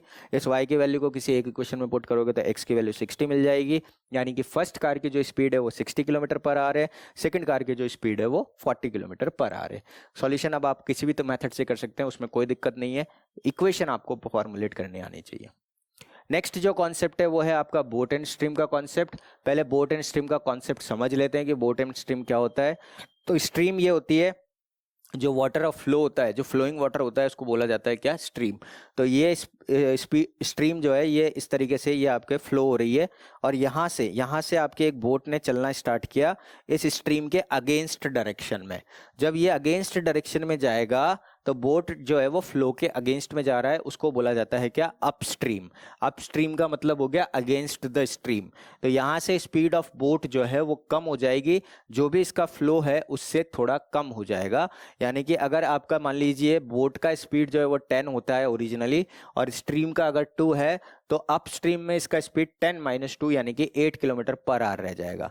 यानी कि आपको क्या करना है, अगर आपका स्पीड ऑफ बोट जो है वो अपस्ट्रीम में अगर आप मेजर करोगे तो अगर आपका स्पीड ऑफ स्ट्रीम जो है वो y किलोमीटर पर आवर है और बोट का स्पीड अगर x है, तो अपस्ट्रीम स्पीड जो है वो x माइनस आई हो जाएगा। और जब आप डाउन स्ट्रीम चलोगे, डाउन स्ट्रीम चलने का मतलब है, ये देखो डाउन स्ट्रीम का मतलब ये है कि वो जो है पर्सन जो है वो स्ट्रीम के साथ साथ ही चलता जा रहा है, तो उसकी स्पीड जो है वो पहले से बढ़ जाएगी। जो उसकी ओरिजिनल स्पीड है उसमें पानी भी उसकी हेल्प करेगा, जो फ्लो जिस डायरेक्शन में फ्लो हो रहा है उसी डायरेक्शन में अगर पर्सन जा रहा है तो उसकी जो ये जो फिनोमिना कहलाता है, ये कहलाता है आपका क्या, डाउन स्ट्रीम का फिनोमिना। तो यहाँ से स्पीड ऑफ बोट जो है अगर वो मान लीजिए 10 है और स्ट्रीम की स्पीड 2 है, तो उसकी स्पीड जो है वो डाउन स्ट्रीम में 10 प्लस 2 हो जाएगी यानी कि 12 हो जाएगी। तो यानी कि डाउन स्ट्रीम स्पीड अगर हम लेके चलें तो वो आ जाएगी हमारी x प्लस वाई, जहां पर x जो है वो पर्सन की स्पीड हो गई या बोट की स्पीड हो गई और y जो है वो स्ट्रीम की स्पीड हो गई। ये आपके पास बेसिक कॉन्सेप्ट है अपस्ट्रीम और डाउनस्ट्रीम का। इस पर बेस्ड एक क्वेश्चन डिस्कस करते हैं। Ritu can row downstream 20 kilometer in 2 hours and upstream 4 kilometer in 2 hours. तो यहाँ से find the her speed flowing in still water and the speed of the current. तो ऋतु की स्पीड को हमने x किलोमीटर पर आवर ले लिया और स्पीड ऑफ करंट को हमने y किलोमीटर पर आवर ले लिया। करंट मतलब स्पीड ही है। तो यहाँ से आपको अपस्ट्रीम, अप स्ट्रीम का मतलब हो गया वो अगेंस्ट द स्ट्रीम जा रहा है, यानी कि उल्टा जा रहा है, तो इसका मतलब इसका स्पीड जो हो जाएगा वो x माइनस वाई हो जाएगा। जैसा कि हमने अभी कॉन्सेप्ट देखा था, तो यहाँ से स्पीड जो है वो अप स्ट्रीम में स्पीड हो जाएगा इसका x minus y kilometer per hour, और अगर डाउन स्ट्रीम जा रहा है दैट मीन्स वो उसका स्पीड इंक्रीज हो जाएगा, तो डाउन स्ट्रीम का स्पीड जो हो जाएगा वो x plus y kilometer per hour हो जाएगा। अब क्वेश्चन में कहा गया है Ritu can row downstream 20 kilometers in 2 hour, तो डाउन स्ट्रीम वो 20 किलोमीटर कितने आवर्स में कवर कर रहा है, 2 आवर्स में। तो यहाँ से हमें पता है स्पीड जो है वो डिस्टेंस अपॉन टाइम होता है, डाउन स्ट्रीम की स्पीड x प्लस वाई है, डिस्टेंस ट्रेवल कर रहे हैं 20 किलोमीटर, टाइम लग रहा है 2, तो x प्लस वाई की वैल्यू आ जाएगी 10, ये फर्स्ट इक्वेशन बन जाएगी। दूसरी इक्वेशन में कह रहा है upstream 4 kilometers in 2 hour, upstream का स्पीड जो है वो x माइनस वाई है, डिस्टेंस ट्रेवल कर रहे हैं 4 किलोमीटर, टाइम लग रहा है 2, तो x minus Y is equal to हो जाएगा 4/2 यानी कि 2। इन दोनों इक्वेशंस को आप किसी भी मेथड से सॉल्व करें, जैसे आप इसको ऐड करोगे तो आएगा 2x is equal to 10 plus 2 यानी कि 12, तो x की जो वैल्यू आएगी वो 6 आ जाएगी।